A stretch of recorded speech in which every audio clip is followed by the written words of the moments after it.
Welcome back, ladies and gentlemen. We are here once again for an episode of Tribe Talks, but only today is a duo Tribe Talks because Wolfie has got more important things like meeting up with the battalion. I don't know who these battalion people are, but I know if Fortmort was there, he'd be angry about it. I'm sure something would happen. I mean, the battalion's not quite the tribe, but it's let's face it. Apparently a little important. You're setting the bar a little bit high there, bro. Calling the battalion the tribe. I mean, come on. I'm going to fix you because you're not looking so symmetrical right now. I need you bigger. Garth, you must be bigger. Become bigger. Whoop. There we go. Just because your head seems low down and I need your head to be not so low down. There we go. Maybe. Yeah, there we go. Kind of. There we go. That kind of works, except you're running away. Son of a bitch. Anyway, sorry about that. Buttons. Buttons and things. I'll sit up a little bit taller. No, you're good. I fixed it now. You're looking pretty now. You're looking very pretty. Just saying. I mean, if you say so. You say so. Mm-hmm. Yeah, well, I do say so. So, how's things, Garth? Are you okay, mate? Yeah, we're good. We just been coasting on the tail end of TB after phase 3. It's pretty much a do you like for once this TB I got in early and I just did it because I know phase 6 is just like, okay, 2 battles done. Well, I think it was like 4 this time, but whatever.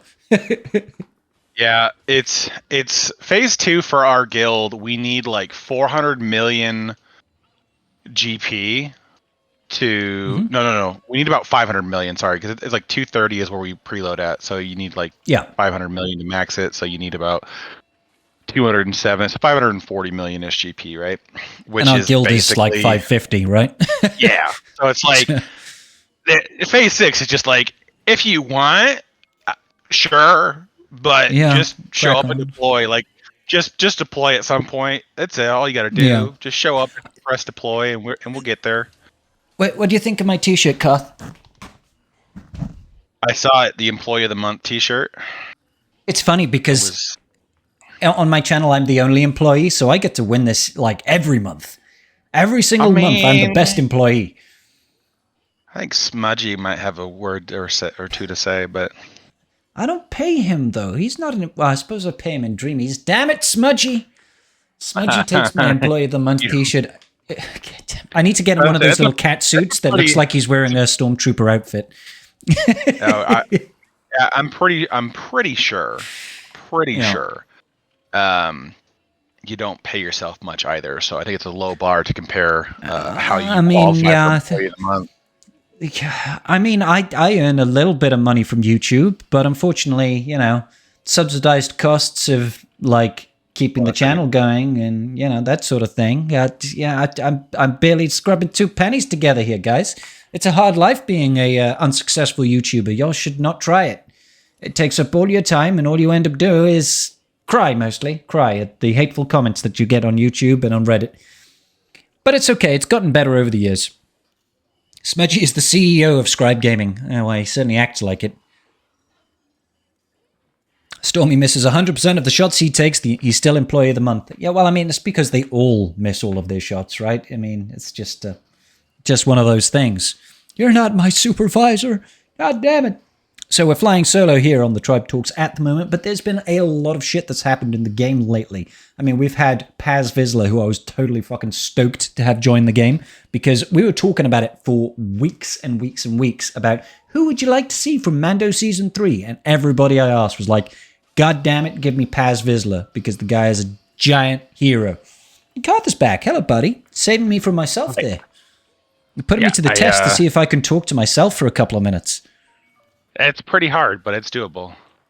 I mean, yeah, it's okay. I talk to myself even when I'm not live, so it's fine. Just, I can have quite riveting conversations with myself. I think I'm a hoot. I mean, I converse with myself quite frequently as well. Just because I like to talk about the game to myself. Because you're like, well, hold on a minute. If I just take Stormtrooper up to Relic 9. I mean, I did that already, but yeah. Well, silly me of choosing a tank, right? yeah, of course. Yeah. I mean, your name's Karth, but you still don't have Karth at Relic 9. We'll see when that meme gets complete. I'm sure MJ is going to go crazy. If he ever gets to being better than what he is, then I could see an option. But we need a new OR lead before that ever comes to. Well, I mean, the big problem is like there's no way the Old Republic is ever getting Canderous back. And without Canderous, Karth lead is just dead. It's like it's dead anyway. But you take away Canderous as well, and it's really dead. It's like super dead. Oh, Karth is invisible. That's fine. It's okay for those. Here. Karth is briefly needing to stuff his face. Oh, that's fine. I stuff your face on a regular basis as well. It's fine. This is mostly a podcast for people's ears to be sensually teased. They don't necessarily need to see your ruggedly handsome face as well, Karth. So, I mean, it is what it is. But yeah, that's the problem with Kartho Nasty, or Karth So Nasty, as he's affectionately known, is that he's just never going to have an effective leadership anymore because they've stolen Canderous. And unless we get, a different Canderous or somebody else for the Old Republic team, it's never really going to go anywhere. Some nice things, but it's just an outdated leadership. Everything. They've stolen everything from him. You took everything from me! Just like Starkiller says. Yeah. Can't use T3M4. Well, he can, but T3M4 doesn't do very well under the squad. No. And T3M4 is better with Sortie. Yes. Empirically. Mm-hmm. Mission and Zalbar usually hang out with the Wookiees. Sure. Canderous with Malmandos. And or like Mul Gar ISC. Oh, I suppose that is the Mul Mandos now, I guess. Yeah. Mm-hmm. Yeah. Dark side Mandos. And we're gonna get a light side Mando. We're getting a light side Mandos team. That's gonna be shit. It's gonna be cool. Paz is amazing, so Paz is already ridiculous. Like I was watching some of Arnold stuff on the Super Soldier Paz. Mm-hmm. So basically you go with Armorer Lead. Mm-hmm. It's super expensive. Hoda, Watt, and who's the other one? I don't know. I think that's it. I think it's just those ones. Anyways, match training, Beskar Armor, and then the tank tech onto him, and he just crushes. I mean, it's terrible banners, but he'll basically solo gas with all those buffs. I mean, yeah, it's nice. But really, I just see it as foreshadowing of what's to come, because we're obviously missing another Mandalorian, at least one light side Mando, and we're missing Bo-Katan, like leader Bo-Katan, new leader Bo-Katan, legendary epic confrontation Bo-Katan. So once she comes in, we know it's gonna pop off completely all over again. So I'm fucking stoked to see what that is, because we're going to have crazy dark side Mandos and probably just equally as crazy light side Mandos to counterbalance. And it's just a fun time for everybody. Real fun time for everybody involved. I haven't done any real testing with Paz or watched many videos about him because in true to form, my typical approach is, hey, if I can't get it anytime soon, I'm not going to bother looking at shit. So I like to look at it initially just to see if there's any reason for early adoption. Yeah, well, yeah. That's whaling, by the way, guys. Otherwise, because I ended up doing with Zori, because Zori ended up being just so crazy. Still so crazy. It was totally worth investing into her. Zori is still incredibly obnoxious. Like, I see Zori on defense and I get angry. My blood pressure shoots through the roof. I'm like, how dare you? How dare you have Zori and have her on defense? But, like, that's only because I don't have Zori, and it makes me cry a little bit inside. So, but, when Item Versio works against Zori, it's great. I should probably just try and save Jedi Knight Revan to use against her, but no. Well, do you have the a Trooper Cron for Iden? Yeah, I do. Yeah, it's pretty sick actually. It's got the, I think it might have the bonus protection at the start, and it's got the defense to offense and it's got Iden's level 9 with a bunch of something that I can't remember. Can't remember the actual stats on it, but it's a decent cron that I've got. That cron in itself, actually, let me check what that cron is. Let me just check. I'll do it off screen, because otherwise things will get a little bit nutty. Let's see that cron, Item Versio cron. I've got, it's the offense equal to 400% of their defense, and then they lose defense. It's got the protection up at the start. I've got some, like the first two rolls, the level 1 and the level 2 are both defense rolls, so extra 50% defense there. Then I've got crit damage, health steal, protection, and health. So, I mean, it's okay. It's okay. Decent enough stats. It's workable. It's workable. But I was genuinely thinking that was going to be used in a 5v5 setup to help counter Lord Vader teams, where you use Item Versio inside of a Via's team, because it gives her a bonus turn when she drops below 30% health. And then she can obviously cleanse all the debuffs, get rid of the dots, get rid of the days, etc., to let Imperial troopers start rolling again, against Lord Vader. But I haven't. Yeah. I think it's just a little bit too risky, because you can't really control where Maul is going to go ham. If he goes ham against her and just happens to trigger that threshold, then you're great. Otherwise, you're not great. So, yeah. But still, it's a good cron. Let's think. We were on Paz Vizsla, and we were talking about how there's going to be some extra light side Mandos. Who do you think is coming? Do you think it's going to be Axe Wolves, or do you think it's going to be the girl? I can't remember her name. We always forget her name. Honestly, Mary J. just Koska Reeves. Yeah, Koska Reeves. Yeah. That's it. I would be surprised if there is more Mandalorians. Oh, really? I would think that the other 3 marquees are going to be different faction support. Okay. So you're thinking there might be an IG-12, for example. No, I really don't want that, but I mean, I would say there. I think it's foolish to expect not to have that in the game. Like, it's going to happen whether you like it or not. I think that's coming for sure. Like, it's in the finale, more or less. It uses Grogu, and Grogu basically prints money. So it's the reason why it came back for season 3. So yeah, exactly. So, but what you like? I mean, it's clearly like the marquees have to be Mando season 3 content. That's what they're driving at the minute. Yeah. Oh yeah, 100%. 100%. That's where we're headed. But so where do you think it's going to go? Well, I wouldn't be surprised if we got another Imperial Remnant character to kind of fill out. Please, can it be the Praetorian Guards?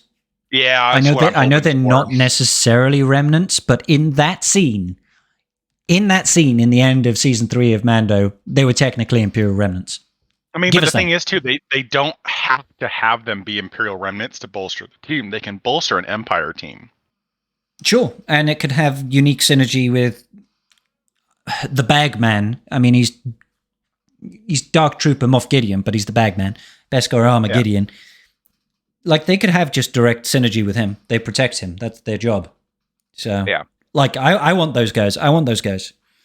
But it feels like to me they're going to do something similar to what they did with Leia, where you'll bring out one character that's supposed to go with a new character, and then 3 characters that are going to plug and play into other faction support, because we already have 4 light side Mandos that we can use. And I don't. You're not taking Sabine away from Phoenix. No, because they already said outright Paz and Bam go with the new Bo-Katan. Yep. So there's only 2 more to fill out the squad. That leaves old Bo-Katan and the armor. So I don't know why. Like, armor I can see being in the team, but old Bo-Katan I think you could quite easily drop, and she could just be completely fucking useless forever. Or they just make new Bo-Katan synergize with her to the point where that health recovery means something. Yeah, I suppose.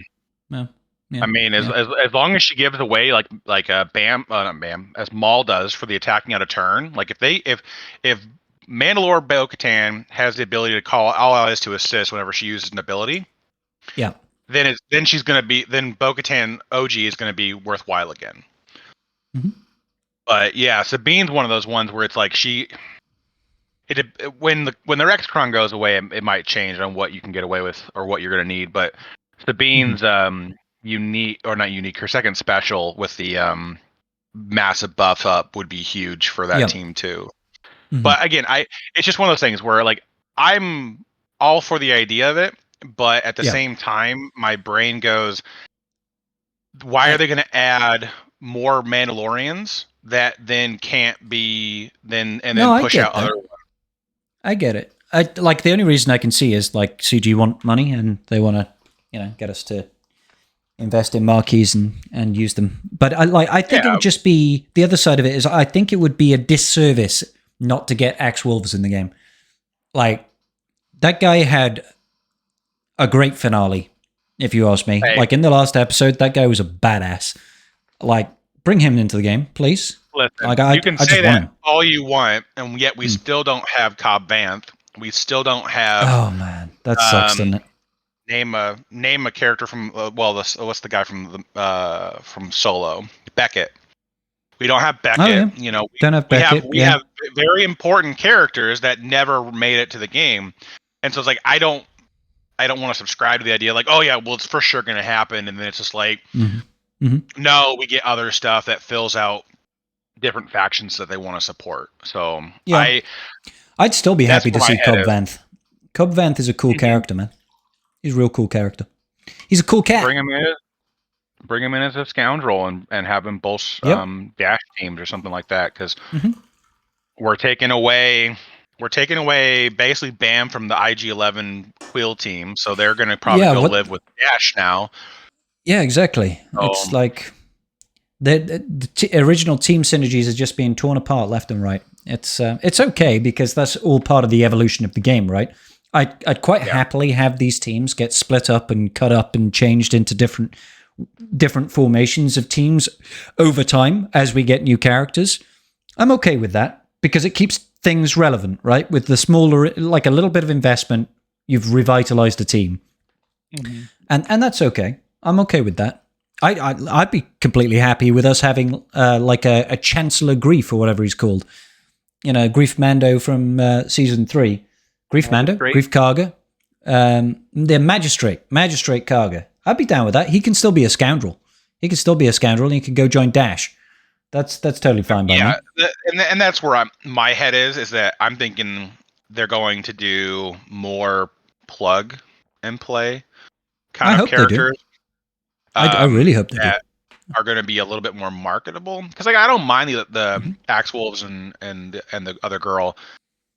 They would be fine, and I don't really care if they come or not. But like, it seems like CG's mantra for the last 2 years have been when they have multi-marquee event things drop, they are trying to bolster other factions that they can in the process of dropping that, because they don't want to create in particular for the legendary that drops in December. It's usually that way. I know perhaps Afro was a little bit different, but yeah, I'm down with it. Like, it's always fun. Like, Starkiller did so much for wide roster appeal when he dropped. Getting things like Darth Talon, like such a useful plug and play Sith, and then having Mara Jade, incredible Empire Dark Side of the Line Force user, and you get Dash Rendar, who's fucking amazing for scoundrels, and you get somebody else. Who is it? We did Talon. We did. Who did I miss out there? Kyle Katarn. God, he completely transformed Rebel Fighters. Yeah, massive. And that's like, give me more of that shit. And even with Afra, only 2 of the characters that came out were for her, and everything else went to go revitalizing other teams. Granted, I don't know what their plan was with Hondo, because I feel like he's one of those really oddball outcast kind of characters. He is an enigma, but it's not like he's trash. He's actually very good. But he's very good, but he doesn't really have a stable team, right? Like, no. This is where he goes. Yeah. He's just kind of useful. And I feel like he's more useful in 3s than in 5s, in my personal experience. In 3s, like being able to essentially fracture a character is such high value. Like, taking out a third of the team, even temporarily, whilst he ramps up that protection and damage output, is just incredibly, it's more valuable than in 5s. So, well, in 5s, it's a different can of worms, and it goes back to the modding game. Because in 5s, what you want to have is you want to have Dash, IG-11, Queel, Bam, and Hondo. But you need to make sure that the turn order pushes Bam to move second, which means you're going to have to make Bam incredibly fast. So, wait, are we talking Queel goes and use it? No. Queel goes and then Bam. That's what I was saying. Queel goes and uses his I Have Spoken, then Bam goes into poop stance. Well, yeah, but it's easier to do with Hondo, especially with the Omicron, because you start with 100% turn meter. And the first thing he does is pulls turn meter away from the enemy. So it's kind of like one of those traps that if you miscalculate the speeds, it gets really out of hand really quickly. But then he has a call to assist, and his basic hits like a truck. But basically, you get your whistling birds up, and then Bam kills somebody because there's so much offense on that squad that he just blows the board apart. Yeah. But it's a modding puzzle because if the team doesn't move in that order, it doesn't really do anything. So, but the downside with Hondo is that he's not a light side scoundrel, so he misses so many benefits from many of the scoundrels. I mean, I think I think they had the best intentions with the neutral tag, but it feels like they really should have let them benefit from light side and dark side blanket benefits. Like, it counts as a light side and it counts as a dark side, but so just so that they can get that little bit of extra. Oh, I say we have one neutral character. Like, Hondo is the neutral faction. So it's nice that he has the flexibility in TB, but that's the only real use of that. And outside of it, it's annoying that he can't gain the benefit of like any level 3 Datacron, for example. None of them apply to him. Or the ability to, I don't know, be revived by Vandor, or to be saved by DI from Bam, Ray, or to even for Ray. Yeah, just like nothing works. It's like, I get why they didn't want to go too crazy with it. Yeah. But with how his unique works anyways, like, you kind of want him to like last man stand anyways. So it's like, if you're going to use him offensively, you want more of a team that kind of buffs him but falls apart really fast. So like PR lead or something like that, where he gets tons of more recovery in the process. Yep. Or Old Ben, where he gets turn meter. Well, like, I mean, and the extra evasion, that still persists, which is great with his outmaneuver. So, he's gaining, what is it, like 65% base evasion without even counting for the extra 2% or whatever he's got. So, pretty high evasion chance out the rip, and then he evades and he gets TM. It's like, yeah, it's good shit. It's good. I still use Old Ben lead. I mean, I say that. In the last round of GAC, I was advised to use Hondo Queel IG-11 to try and take out Malgus, and it went to shit very, very quickly. And I was like, okay, I'm just going to stick to my Old Ben setup here. So, you need to have the turn meter gains, because it's what keeps you in front of them. Because whenever you evade, you're gaining turn meter, but you gain turn meter twice. You gain turn meter from Ben's lead, but you also gain it from Hondo. His unique, yeah. Yeah. No, I like Hondo. It's just, I don't know, I guess I have a few hang-ups about the neutral tag. It's just certain things kind of throw it off a little bit, Like, I mean, I never see it, like, when we're speaking about TB, right? And when it comes to TB, that neutral tag is basically useless, except for the one mission in, what is it, Phase 2 of Rise of the Empire, where you have to use him. That's like, I don't use him otherwise. In dark side, light side, or mixed, because he's not useful. I mean, he can be useful, I guess. He doesn't really support any teams, because he doesn't bring any buffs on his own. Like, if he could spread Prophet around, and Prophet had an additional effect for like Scoundrel or Smuggler allies, then that would be another thing that he could then be useful for. But he just is so isolated to what he can do that it just doesn't really make it any better. Yeah, it's a bit of a shame. That's a bit of a shame. Yeah, I don't know. Maybe down the line we'll see more neutral characters, but I would be very surprised if we did. Truth be told, if they did bring more neutral characters, I would not at all be surprised if they got TB Ommies though, because that would be a selling point. You know, you look at Jedi Knight Cal, his TB Ommies are like transformational, right? It makes TB battles so much easier. But I feel like CG has kind of shot themselves in the foot because a lot of people don't really care about TB Ommies because, in particular, in Rise of the Empire, the points are so minimal compared to operations and just deploying your GP. So it's like, their value seems minimal, unless it's for a special mission that gives you something valuable, I guess. But even then, it's a long time to win back that Ommy. The only TB Ommy at this point that I can see, well, I take that back. There are a lot of TB Ommies that are good. It's just how beneficial is it to your account? Because it's like the Finn Ommy is really good. The Rolo Ommy is good. The Kyle Ommy is good. The Kyle Ommy is great. Yeah. It's just that you're arguing the fact that it's like, well, they're good, but if you're at a certain level of roster development, it's useless because you just don't need it to achieve the same results. Yeah, but not only that, it's like it's not only just your roster, right? It's also in TB you are dependent on 49 other players. Yeah. Also contributing territory points, right?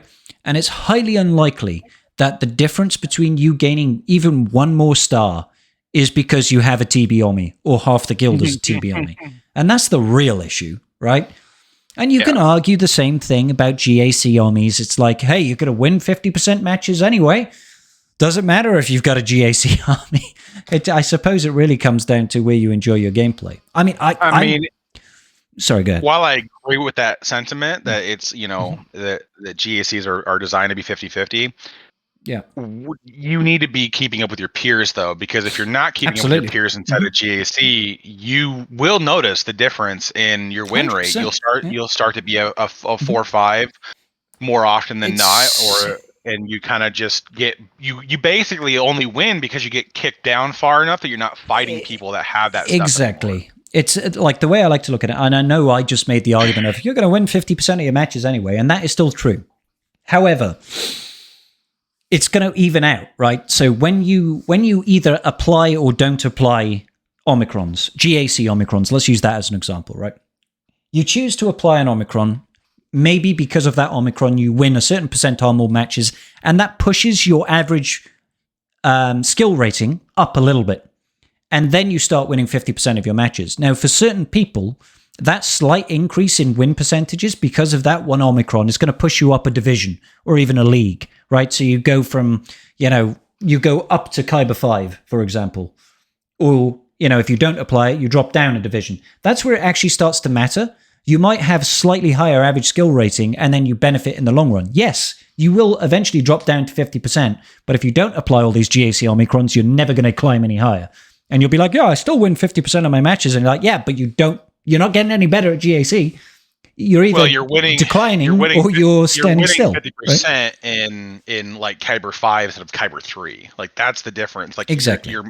Your overall crystal income is diminished even though your win rate is the same because you're not winning at a higher division.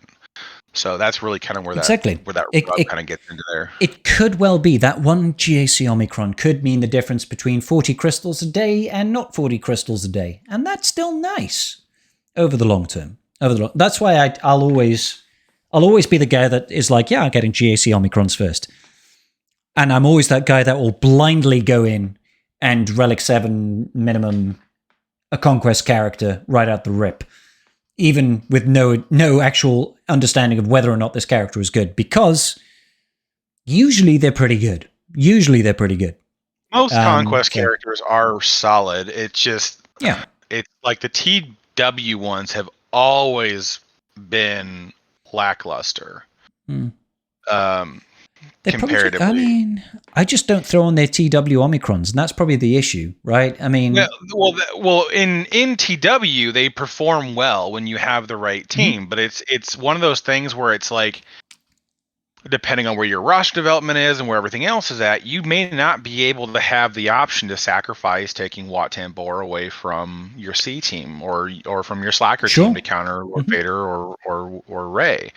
So you kind of get stuck with, you have to make a sacrifice into what you do. Do you eliminate one counter to gain basically the same counter? Most people don't want to do that, so they're not going to invest the Omicrons onto it.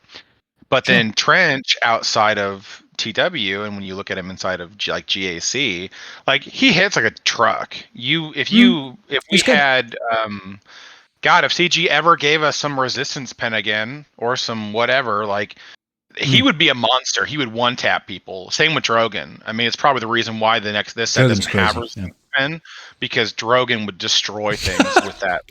I'm sorry. Does Drogon not destroy things already? He does, but it would be worse. He barely tickles people. He hits like a wet flannel.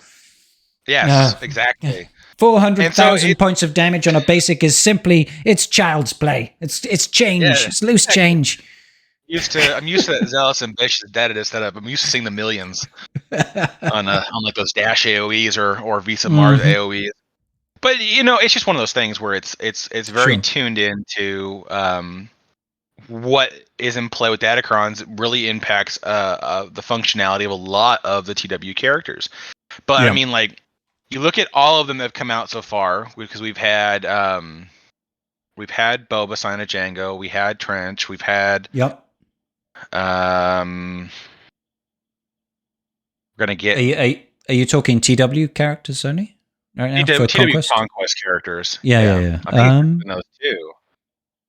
Because I think everything else has been GAC. Yeah, because Ben was GAC. Then we had a couple of ships. We had Scythe and Interceptor. Malgus is GAC. Yeah. Yeah. So I mean, it could be it. There's only been a couple, but it's just every time they've come out, they've been less than ideal. Like even the Boba Fett sign a Django counter to Lord Vader, it still requires proper modding. It still requires a good investment for it to do the job. And for a lot of players, now again, this comes back to being Datacron dependent, because Lord Vader just can't lose with half the stats that they throw in under these characters. Well, they just keep on giving all this goddamn bulk. Yeah, bulk and Hellsteel, man. Lord Vader loves that versus bounty hunters. Yeah. Just like, you can't burst me out. I heal back to full health. It's like one hit. Oh, I'm fully healed. Yeah. It's like, okay, great, super smashing out that. Love fighting Lord Vader. It's like hitting. It's like water thrown against a wall. It's just like, okay, fine. So it's like there's just certain things where they just don't. Their viability doesn't hold because the Datacron falls away and their usefulness falls away. And Silent Django is really only seeing a lot of play now instead of 3v3, because when you split Fennec and Grief, you leave Bosk and Mando, and Silent Django helps you get that contract a little faster. It's great versus Adrad. Yeah. It's my go-to versus Adrad in threes. Like having a Boba lead with Scion of Django and Mando versus Adrad. It's super quick contract, and like Adrad, it's not even close. Like Adrad might have 60 stacks or something of his hope generation mechanic, and he just gets disintegrated. And then Jin is like, "I'll revive him," and you'll be like, "Bitch, please, no, you won't. He's dust, honey. He's dust." Then she dies in 2 seconds without Adrad's protection, and then literally the tank is just laugh. You just laugh at the tank the entire time because they don't do anything to you. K2 is just like, I'm gonna shoulder barge you. Yeah, and then you recover all your banners, and it's great. It's a good time for everybody apart from the Adrad team. Yeah. So it's one of those things where like viability just kind of shifts back and forth, where Datacrons are kind of the big impact, but it's the difference between like that and then like every GAC Omicron character they've ever released, right? Malgus is a staple on defense right now. When everyone gets shit on at Cal, he will go to offense. Terra Malicos is a staple on defense right now. It's part of the reason why Malgus was on offense. Explain the Jedi Knight Cal changing Malicos, because this is not something I'm aware of right now. Yeah. Jedi Knight Cal coming to the game means Malicos will be off defense, you were saying? No. Malgus will be off defense. Oh, Malgus. Sorry. I heard Malicos. Yeah, ignore me. I said sorry, they're both pretty close to each other. But yeah, it's because Malgus Sith Empire with that team will stomp all over Seer, and the Seer team is still good. Unfortunately, I think in 5s it's gonna be better versus it's gonna be not better. It's gonna be better countered. I guess a better way of saying that by Traya, because there's more things to pull from. It's definitely one of those teams that operates. It's kind of like Rey, right? Still a solid defensive team, but in 3s, much scarier than in 5s. Some teams are just like that. Like Imperial Troopers have the opposite problem, right? Imperial Troopers are far more effective in 5v5 than 3v3. They're still great in 3v3, but in 5v5 they have. Right now there's so many teams that just counter their mechanics, so they don't really have a place in the meta right now, and that's actually why a lot of people are pulling troopers apart and putting them different places. That's why you're seeing Piet go back to Lord Vader. You're seeing Dark Trooper kind of get moved around a little bit, which he doesn't really do much outside of Veers anyways, but he just kind of needs Piet as well, favored, to be honest. But Range Trooper gets more favored to go with Iden on defense, and so a lot of people are just pushing towards other comps that have more tools in the bag to work with, and that's kind of where that's going to go in the long term of things with GAC meta. Datacrons kind of dictate the top 12 teams, and then you have your kind of your GL staples that don't really go anywhere, and then after that it's just kind of well, I might use you in a cleanup, otherwise you're going to sit there and look pretty all season. Let me ask you, Kath, because I've been wondering for a while now, particularly around Rey and GAC, because Rey, let's face it, man, she's Starkiller food, right? You see a Rey, it's Starkiller. Hey, let's go use Starkiller here. You really have to invest into the Rey team for it to be not Starkiller food, but it's still never going to hold. It's so hard to try and stop Starkiller, especially if the player is just so for the listeners at home, to clarify, this applies to sort of Kyber 1, Kyber 2 players who are invested and are aware of the mechanics and how the Starkiller counter works to Rey, right? Because Starkiller is not a hard counter to Rey.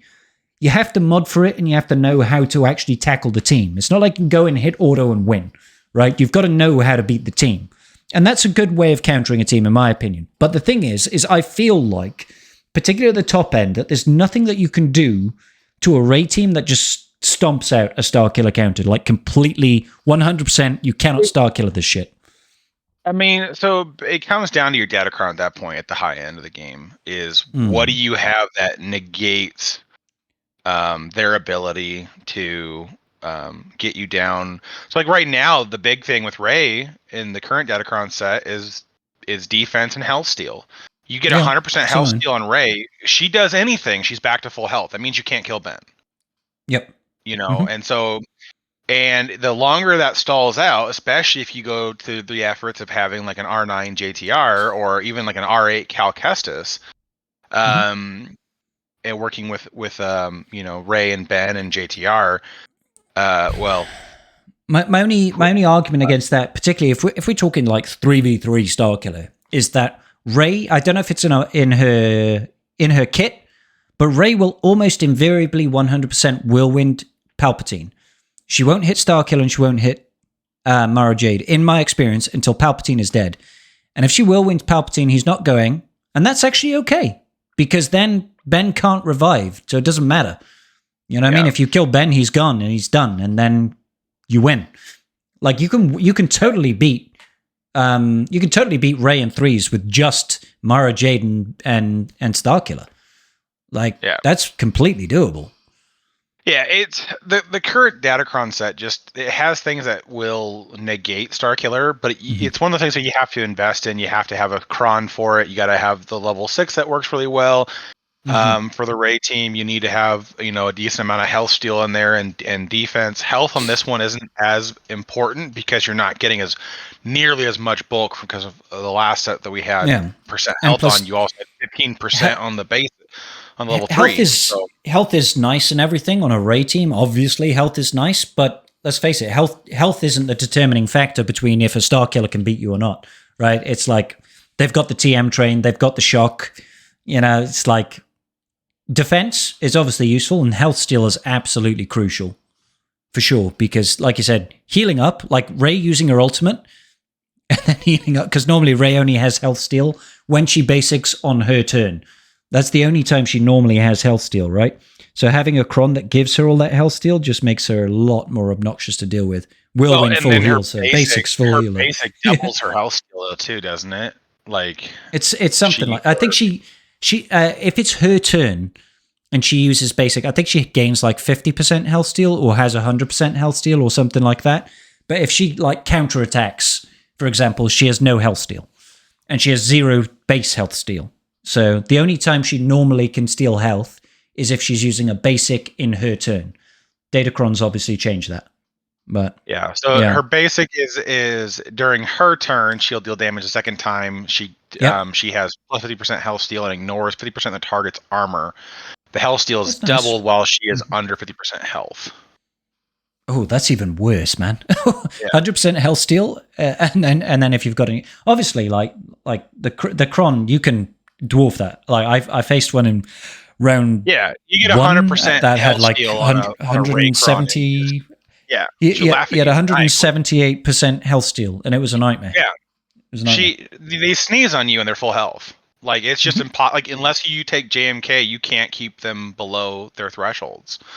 And even with Ray mirror matches, it can get really out of hand if you don't have equally as much health steal, because then you're stuck playing the game of, well, I can't use lifeblood because I'm not going to heal back up, and then they can kill Ben, and so it's a much more dangerous kind of game to play. There. It's just one of those things where it's like, it just kind of goes back and forth on what you can do. There's always something that's going to kind of paint to the meta. I guess this is like a really roundabout way. The reason I brought this up was I've been umming and ahhing about removing Ray off defense, because Ray has basically been on defense for me forever because she's so strong, particularly in 3v3.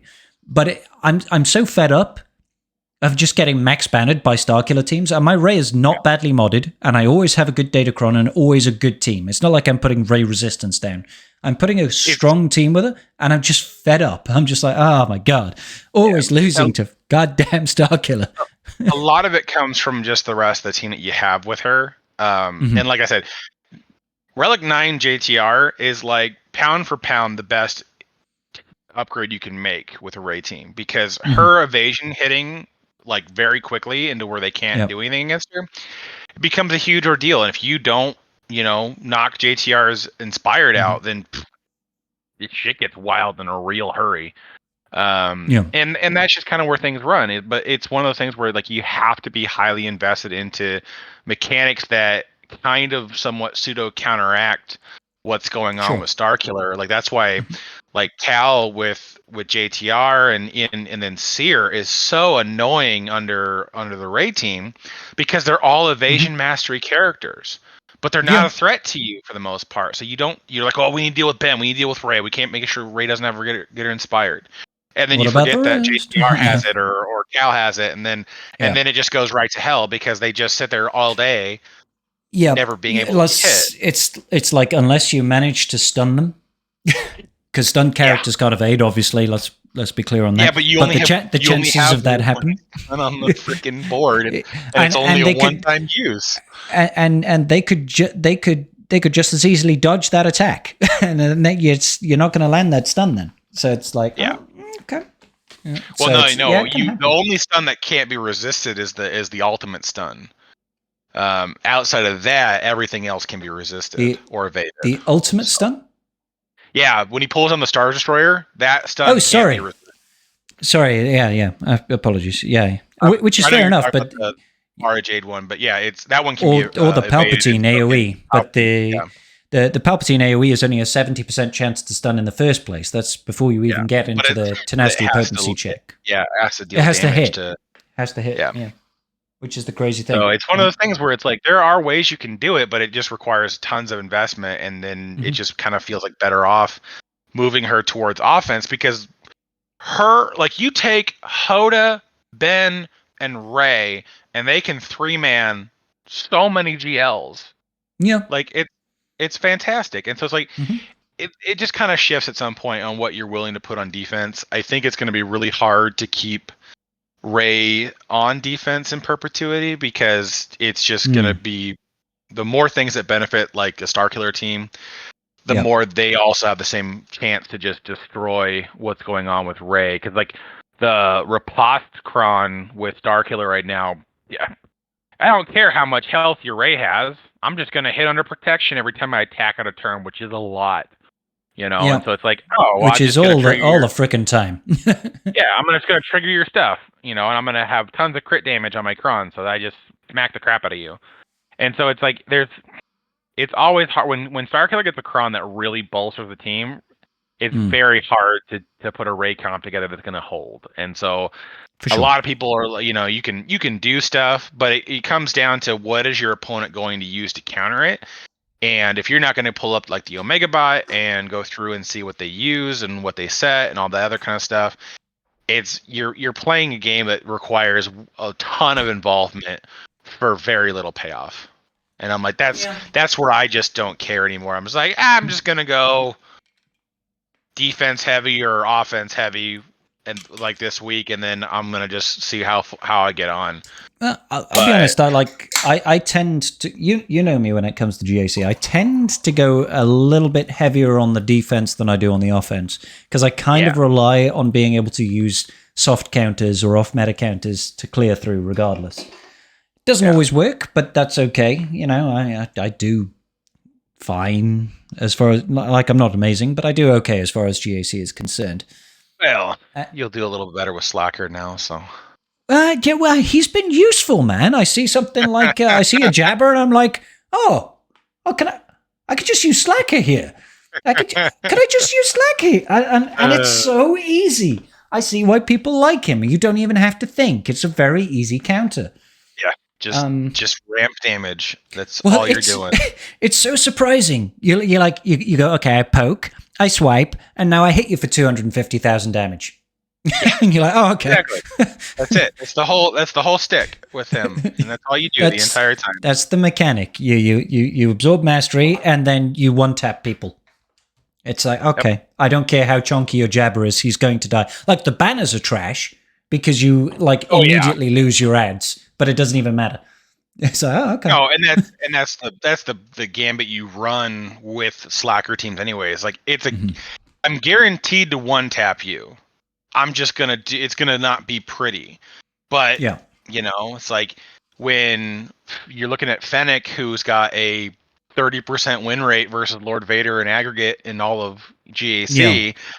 You're gonna take the 99% win rate and take the 52 banners. Like it's just gonna be what happens. I mean, I would take a 90% win rate for 52 than a 30% win rate for 54 any day. Yeah.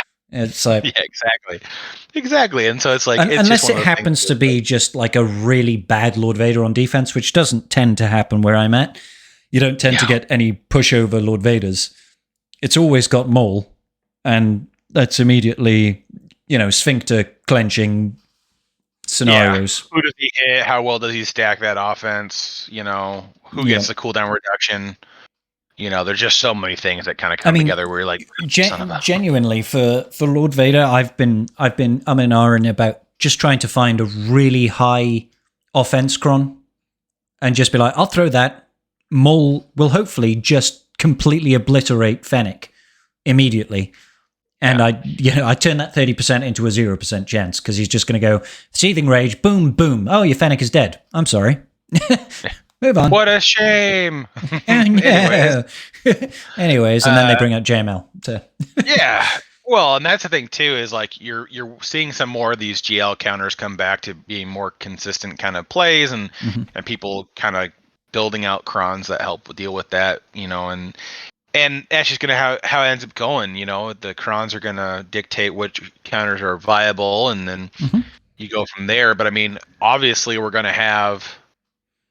I don't want to say the next Datacron set's going to be the Bo-Katan cron, because it doesn't make sense to have her not even be available for 2 months of it. No, but that doesn't make sense at all. I agree. I'm this last one was so easy to nail down what they were going to choose for the. It doesn't have to be Bo-Katan. They could just do a Paz Vizsla cron, couldn't they? And yeah, but he won't even. They don't typically release a cron for a character that isn't farmable. Outside of conquest units, invariably. After the 3 months of the conquest unit, it's always there. Like first time. Yeah, but the conquest unit itself, that's when it's available, kind of thing. It's just a different. If you've red boxed, yeah. Well, yeah, but they do that to reward people who do red box, and that's fine, But most marquees don't get a cron until they're farmable. They usually are 2 months. They'll be within the next cron set or two, depending on how far out they are. Because we had that split when it came to Jedi Knight Cal Kestis. You had one set that had Jedi Knight Cal, and then the next set, brought Marin and everything else, and then this set, set 10 brought Wookiees. So it was quite spread out on how due to the release of how far apart the characters were for releasing. But then this one was a little bit different because you have Kanisa, Drogon, and Rex all on the same Datacron set, as well as Leia. So it's just kind of a different setup for that. But it's actually you're right. They did do it for Drogon. And let's be honest, that Datacron, that level 9 Datacron for Drogon is absolute filth. It is just disgusting. When you pair the Leia cron, like the 3, 6, and 9 on the Leia cron, carries so hard. Like the stats on the cron are almost irrelevant. Oh yeah, absolutely. Because it's like if you get the 75% reduced damage when you're over 50% turn meter, which is not hard, because they're allowed to gain turn meter, so it's not that hard for them to do that. And then for a team that also has 200% additional max health. And then level 3 with a lot of the different options, the resisting giving 2% health and protection's obnoxious with that team, because there's quite a bit of tenacity kind of baked into the squad. Speed up on the basic. I think that's that's set 3. That's set 9. That's previous set. Sorry. Set 10. That's the blue set. But the buff on basic is actually still really good for that, because Broken getting offense up every time he uses the offense basic, up, crit damage and crit chance up. Just give that guy a shitload of offensive buffs. And so it's just like there's so many things that stack into this one where it's like Leia is just an absolute monster. I'm able to beat her in 5v5 with the Calcron and Cal, but in 3v3 I haven't found a consistent counter yet. I know apparently Slacker Hux and a tank does work versus well, I'm telling you, the counter is a mirror match. That's the one tap counter that you fucking mirror match and pray. You have to outspeed for that to work. Yeah, exactly. You have to outspeed, which is for a lot of players. Just have better mods, mate. Just have better mods. All right. Just be able to commit 5 plus 30 mods to Leia, and then you be okay. I promise. I promise. There you go. That's the counter, bro. If you could. Well, no, you mean on an offense set. Just be faster than them with an offense set as well. Just for luck. That would be impossible with Leia. Impossible. I thought it was only Drogon that has to be faster. I thought that was the only part. No, that's for the bonus turn. But Leia being faster still helps because of how. Gotcha. the different abilities that come out, because when she uses her second special, all attackers get dazed. So it's like, God and damn. then other things happen. So the faster your Leia is in a mirror match, the better it is for you, because you're always going to be moving before the other Leia gets to do the same ability, and that always puts you in a more advantageous position, because you get to choose what you're doing versus having to react to what's being done to you. Of course, yeah.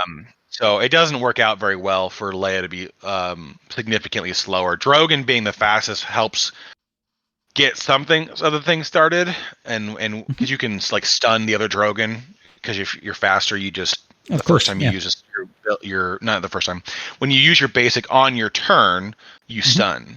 So you're gonna stun the other Drogon, and then well, you're not going to shoot Leia, are you? Well, you can't. I mean, can't stun her. So like that. Well, exactly. That's what I was saying. Get down. But the thing that just boggles my mind about the Leia team is just the pure damage numbers that come out of that team are just next level. It's like when you go against most GLs, it's like, oh, JMK hits really hard, or it's like Lord Vader eventually hits really hard, or Slacker hits really hard. But in the Leia team, it's like, oh, everybody just hits for hundreds of thousands of points of damage. Well, I wouldn't be surprised if Mon Mothma waves her hand and hits you for 200k. It's just. I mean, when you math it out, and people have switched R2D2 over to being heavily offense modded. Uh-huh. But if you have like a 10k R2D2, he gains what, 10% offense for each.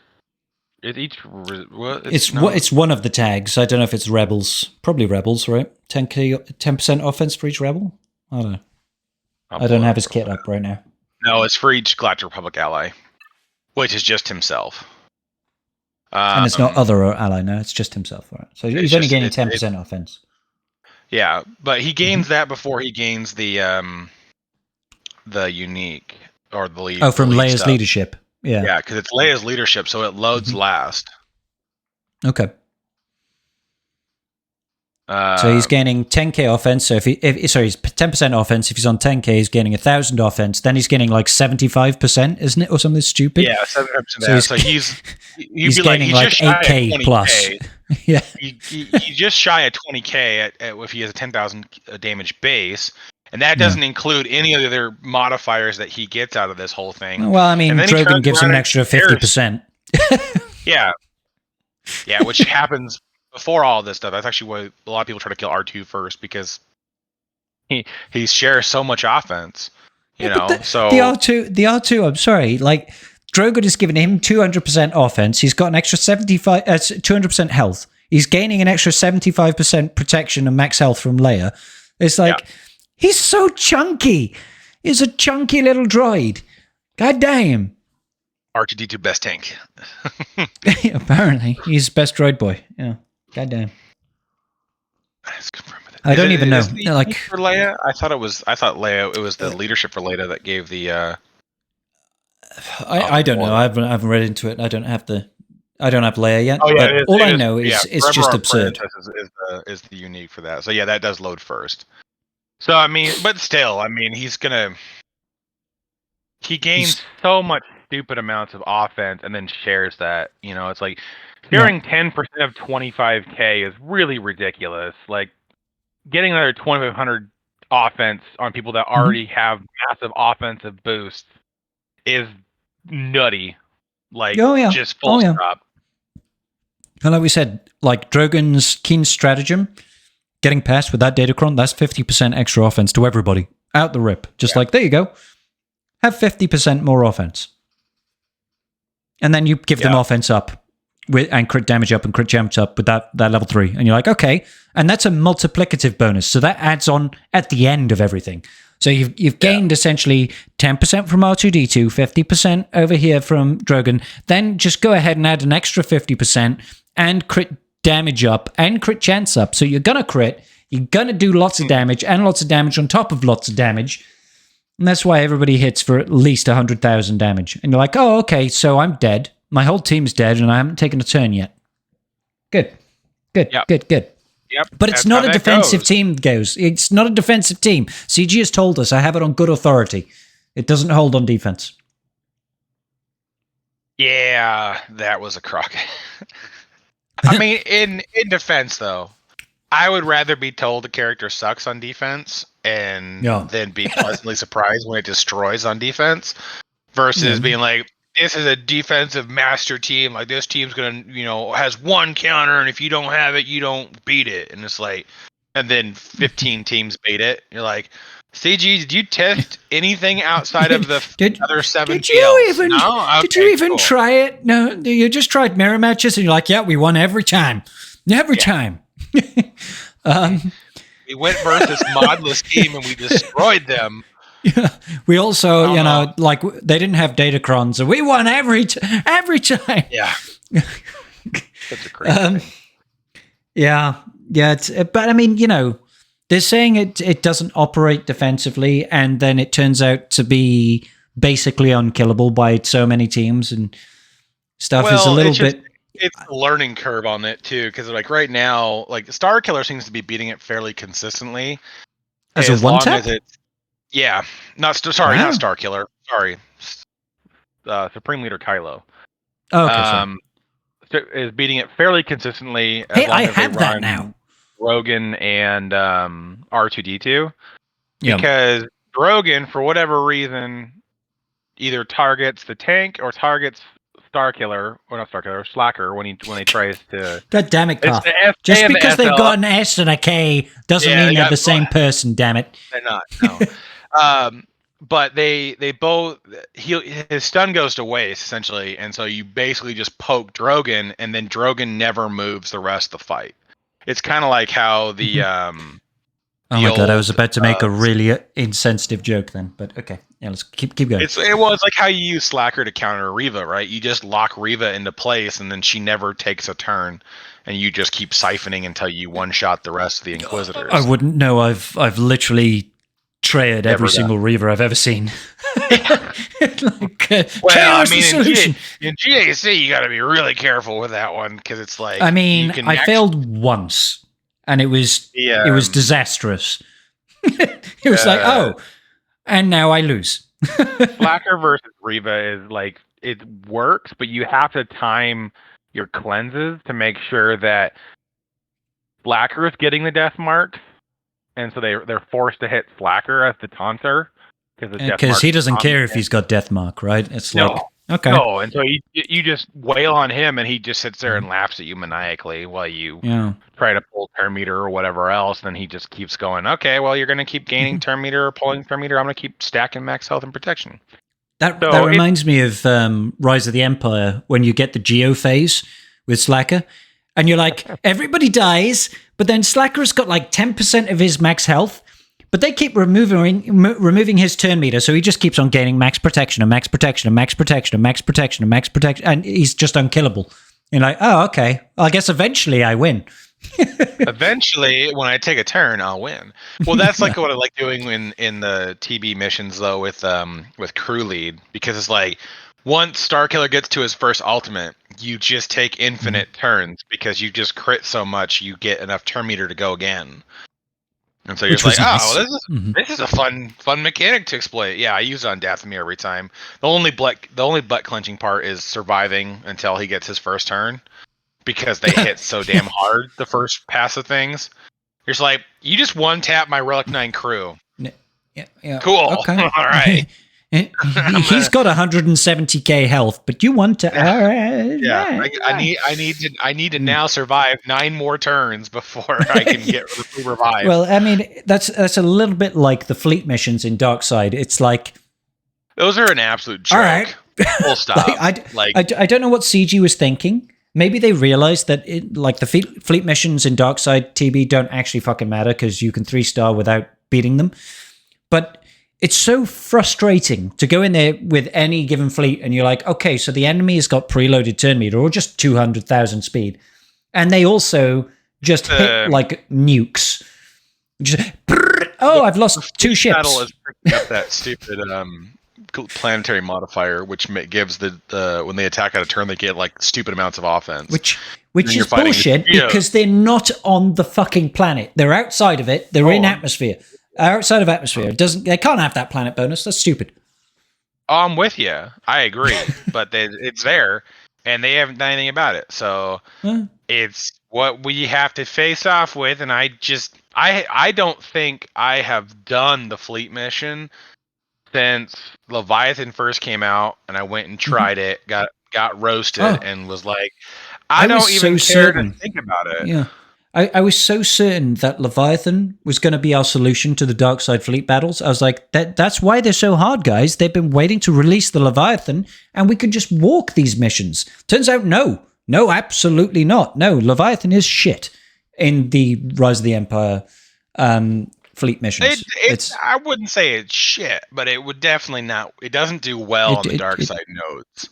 It does okay. I mean, in phase 1, you have to use the Scythe, which doesn't really have any synergy with Leviathan. Well, I don't even know what they were thinking the Scythe was going to do, because you don't survive to hardly even get a turn. It's just like, what's the play here? Like, I go like kind of like what you use versus the I've done it with I've done it with Scythe and TFT. Using because you can use Gauntlet, and you can use Fury and the Sith Bomber, because the like Fury Sith Bomber makes it taunt, and if you can outlast but lose a unit and then reinforce, there is occasionally it's like a 10% chance you can recover enough and survive long enough to turn it around.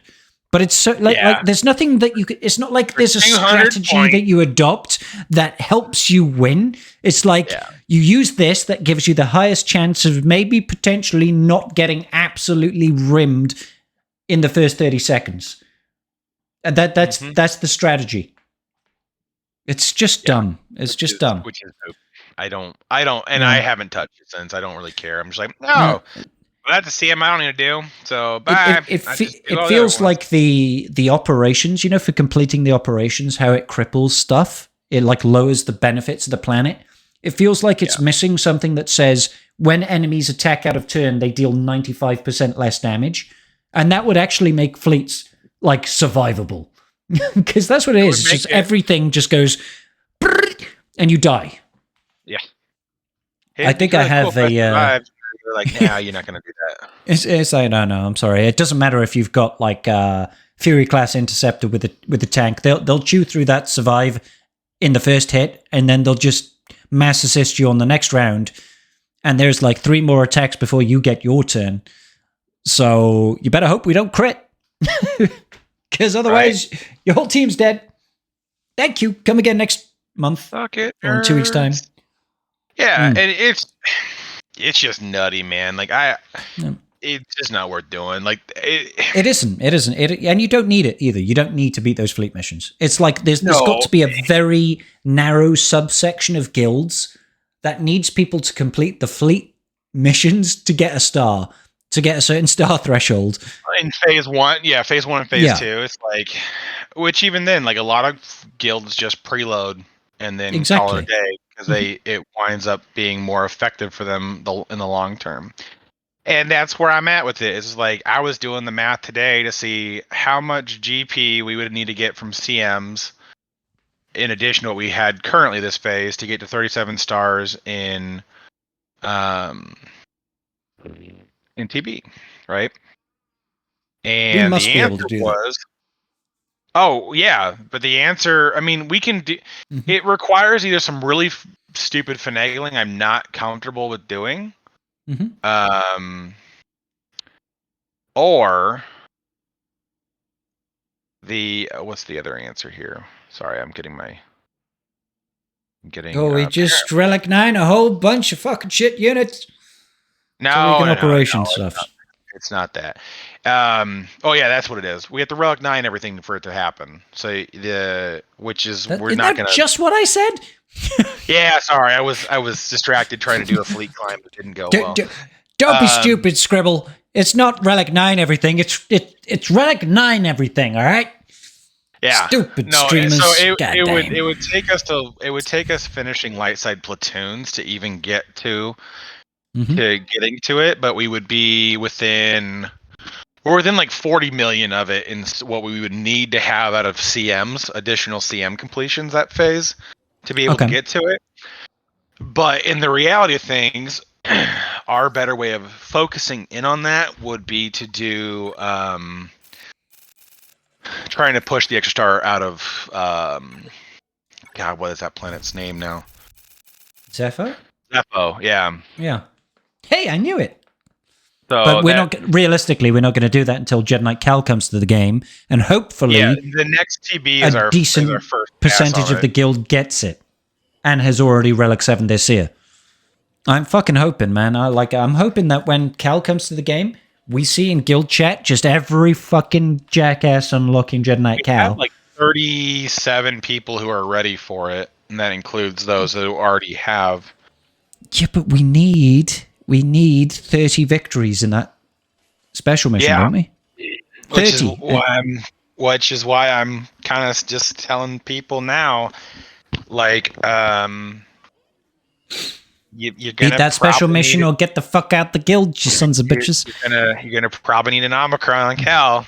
Just gonna throw that out there. You know what's gonna be really, really spicy is that soon enough, I'll have Cal obviously, but I'll have GL Leia in probably, I'd say 2 to 3 months max, and then I'll be in a position of, hey, what do I gear up? I mean, I could obviously push for the new Bo-Katan, but I could then just go back and look and be like, I could gear up these couple of characters and start getting some special missions done in TB and get some extra get. That could be nice. That could be tasty.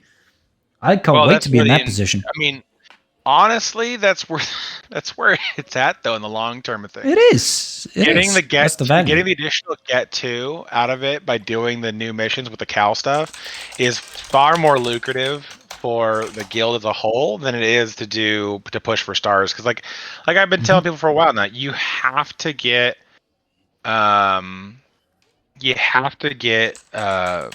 enough buy-in from everybody for that to really kind of pencil. But the amount of stars that you need to get to make the push worth your time is like you need to go from like for us we go between 30 we need to go from 36 where we're at currently to like 40 to 41 somewhere up in there. That's a big jump. 5 more stars. That's a lot of stars.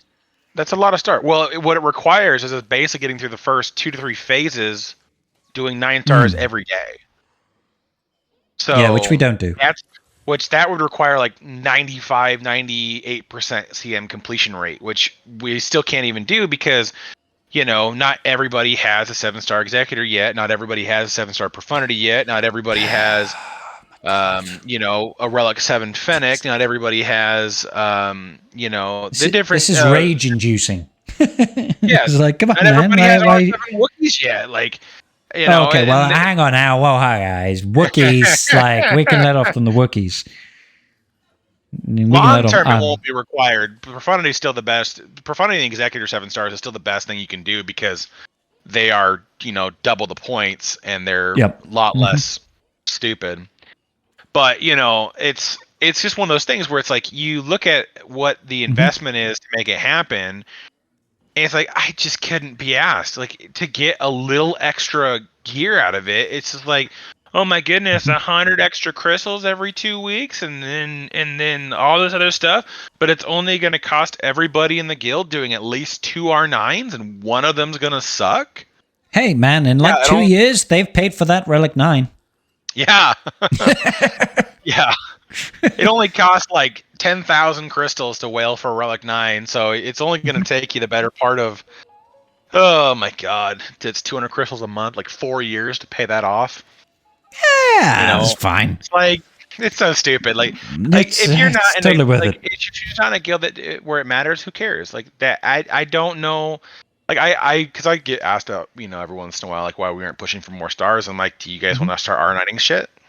No? All right, then just let it go. I mean, I'm doing it anyway, but it's not necessarily TB characters. It's whatever the tribe votes on.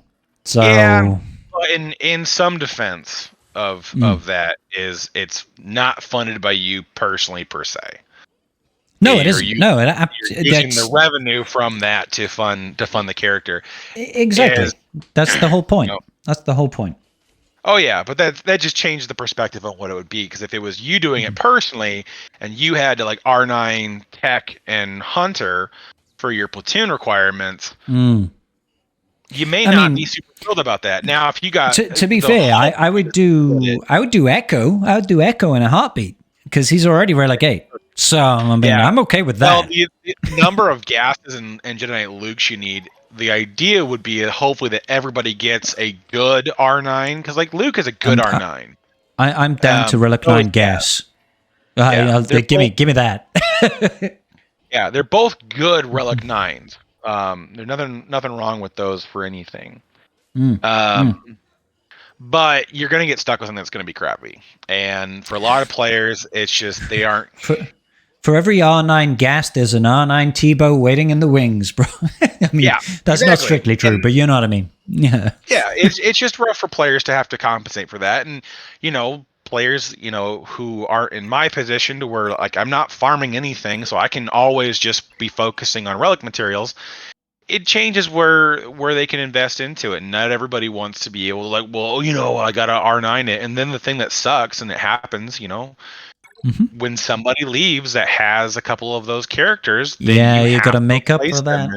And it's not fun, and it gets expensive, and and then sometimes you just have different things happen where players can't be available as much, and so you have critical people that you need to do their platooning, and then they can't because they're not there that weekend or whatever else ends up happening. I mean, half a dozen other things that go wrong from that. I mean, that's just all part and parcel of running a guild, right? It's just, unfortunately, not everybody sticks around forever. And sometimes people leave the guild, either because they're tired with the game, or they want to go to either pastures new, or they want to take a step back and not be so stressed about the game. So... yeah, which I mean, that's what happens. Like I've told, Maddie in our guild, who's like, I'm like, if it ever comes to me leaving, like, you guys are gonna be hosed on going backwards on I know, right? I mean, let's think about it. They lose all of your R9s, and then they also lose Scribe Gaming because he just follows you wherever you fucking go, Karth. That's written into Karth's contract. He has to take me with him wherever he goes. It's not wrong. But I mean, I think if I left too, I think there would be a group of people that would probably try to venture with me as well. There's probably a whole slew of people that follow the cuff. It would be like 5 or I would say probably at least 5 people that would do it, and it's just like, that's a huge setback for a lot of guilds to come back and try to replace 30 R8s, because I think in phase, in phase 5, I supply like 17 of the R8s that are needed. Oh, is that all? I do 9 for sure on dark side, and then not 30. You don't do 10 person. Well, we don't do Lothal on the same day, which is but Lothal I have another like 7 or so. Like, I mean, out of the R8s that we have, I have a good portion. I probably have like 8 or 9 for each zone. I think mine is literally just like Bad Batch Echo. Good job, Scribe. Tap yourself on the back. Well, and I took on the brunt of it when we first started it, when Hello There and Meow Meow were in the guild, and we were kind of all Hello There and Meow Meow between everybody else, and we were happy to do it because we were accounts that could afford to do it on short notice, and we wanted to push our guild, and we were one of the highest performing guilds for our GP for a long while, but we've since then just not decided to push forward with it because if we wanted it's not the environment we're in right now, is it? So. Well, but if we wanted to plan on having doing phase 5 planets, we wanted to make that our push, we would have to have the average person in the guild take 5 characters to R9. That's a hell of a lot. 5 is a lot of characters. Yeah.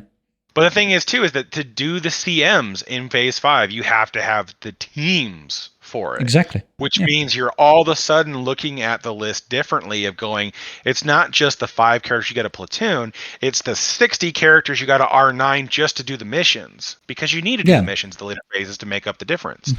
Sure. And so you can't get away with it very much. So it's like we can get to 39, stars by doing that. I've already planned that out. That's 100% doable for where we're at in our guild if we were able to do the R9s. But it would take 9 months for us to get there. And I don't see the point in forcing people to do that for things that don't really seem that pertinent. Like the reward difference isn't good enough to change what I would do. As time goes on, it's going to be easier and easier to get those Relic 9s. Let's face it. We're not going to gain that benefit. We might as well, like you said, if we need to get 5 more stars, it's going to take time for us to build up to that. During now and 6 months' time, maybe there's going to be an easier way of getting Relic 9s. And instead of wasting the resources now, just look at it in the context of the Lightspeed bundles for BB-8 and Radus and, what is it, JTR, right? $10 to get those characters up to Relic 5 out the rip. That would take a lot of people, hundreds of pieces of gear, thousands of Kyrotech. Do you know what I mean? Like, there's going to be some solution eventually down the line that's going to make R9 easier because CG are going to be pushing R10. And for R10 to be engaged in, they need a lot of people to have easy access to R9. So why waste all of our resources now when it's going to be easier relatively soon, I imagine. Relatively soon. Yeah. So that's how I'm looking at it right now.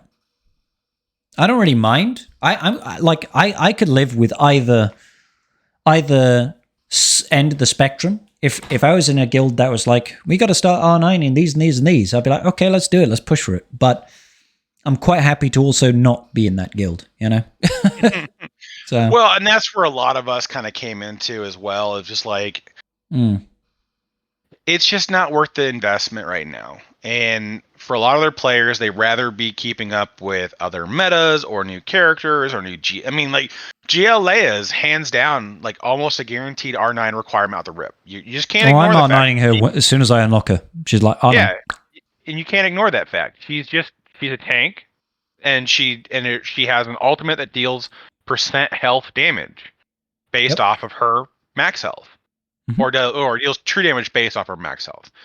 So it's like you can't just say no to it. Like you're not going to be like, I don't really care. I'm just going to do what I want. It's like no, if you want, it's kind of how like JML kind of came through, right?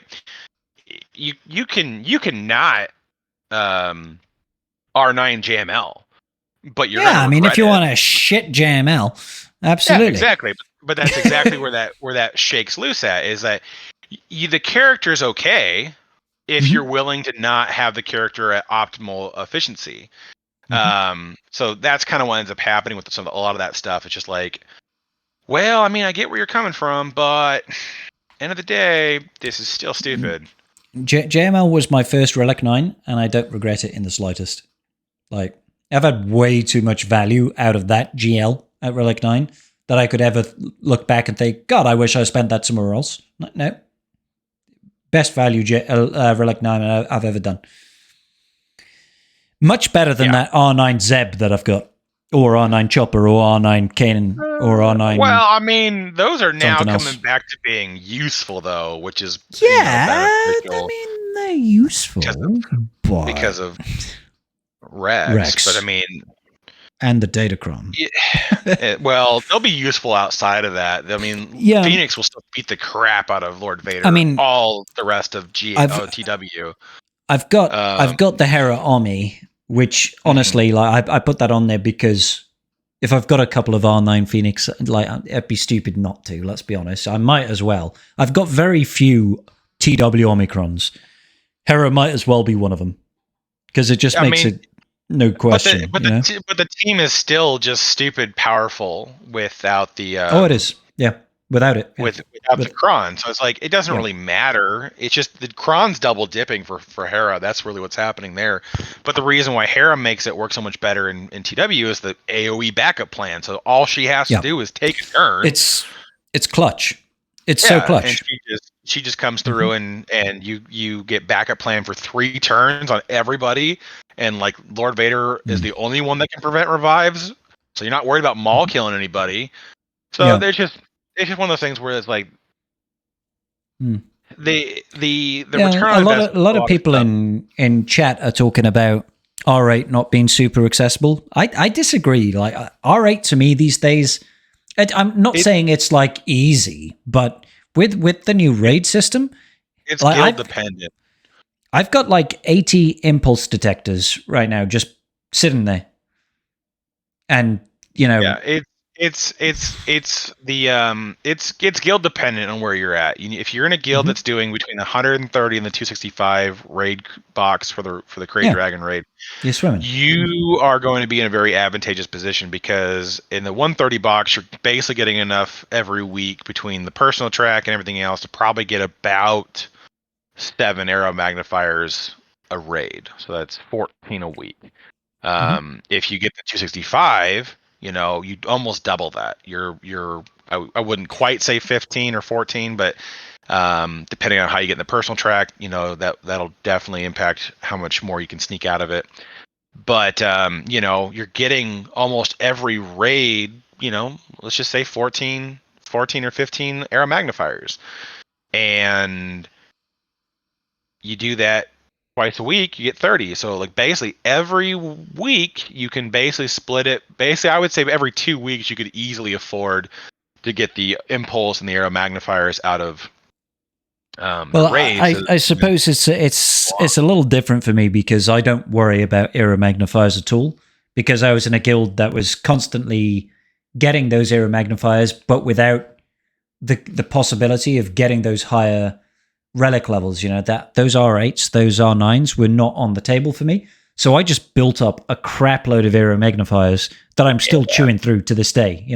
I haven't bought any of those ever. I have. I need so many. But I mean, I also have a lot different investment in the account, so that changes a little bit on where the priority sits. But but I mean, it's not that hard. The biggest thing for a lot of people is the signal data. That's where the crunch comes in for relic materials. Is that just need so much of that to get there. Everything else, I think, is fairly palatable depending on where you're at in your guild. And that's the thing too, is that I've been talking about with Ranger for a long time, is like, if guilds can't get to certain thresholds, it's better off just joining a guild that can versus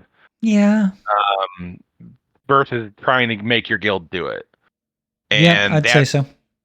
It's just better for you, because you're not gonna. It's so hard to force your guild into doing something for 49 other players. Like it took us 4 months to get to the 265 box from our initial post. Now, granted, Leviathan came in between that, and we kind of gave a lot of people a pass on not being, raid ready. But we still have players in the guild right now who are like, well, the raid minimum is 3 million damage, and I'm not doing a cent more, because the new raid's coming at some point, and I don't want to overinvest. And I'm like, okay, I mean, I get where you're coming from, but well, you know my stance on this, because like that came in. And before we even dropped it to a 3 million minimum, when we were saying we need everybody to do 5.4 or whatever it was. That was the average we needed, yeah. But we calculated threshold. I was still like the second lowest GP in the guild, and I jumped to that 5.4 in like 3 weeks. 3 fucking weeks. I was like, let's get it. And then like 3 months later, there's still fucking people hitting 2 million. And I'm like, come on, you fucks! That was my point with the officers when we talked about it, because I got fed up with that same mentality of just like, this is stupid, because one of the smallest GP accounts in the guild is getting, in the top 20 points. That's doesn't ridiculous. Make sense. If they can make that happen, so can the other 30 other people. And so that's when we went to the route of like, we didn't want, that's what went through the route of like basically saying, if you're not hitting 3 million, you just get the hell out. Like we can't deal with that. We had enough at that point. We had enough overage. You got a few people like me who are hitting 8, 9, 10 million damage in the raid. Yeah, and you're capping out over 10 mil, aren't you? My main account's now at 11 something. The alt is somewhere between 8 and 9, depending on RNG on some of the runs and how much I give a care on fighting Well, for the yeah, I mean, extra there is that. 100,000 points. Like if it's if it's the 15th time I've done a Jabba run and I still can't land that, I'm like, if I get to 26, like 2.6 million, I'm like, send it. yeah, that's fine. It's done. I'm not fighting back here for I think points. my max right now is like 5.7 or something. But if I hit 5.6 or 5.650, I'm like, yeah, that's fine. I don't care. I'm not spending another 20 minutes trying to get more. Like, let's just go for it. It's like, so I mean, and that's just where it kind of comes down to, is that you have to get some sort of buy-in from the community, but then you have to have, all right, well, we agreed on it, so now buckle up and perform. Like, I don't want to sit here and have to fight down the same people every time of like, why are you not doing your minimum damage? It comes, I feel like it comes with part of, like, if you want to be in a bigger guild and you want to get all the benefits that come with a bigger guild, like good stars in TB and winning all your TWs and getting those Gerda keypads out of TW and all that sort of benefit, then you have to occasionally, twice a week, turn up and actually hit the fucking raid and do some shit.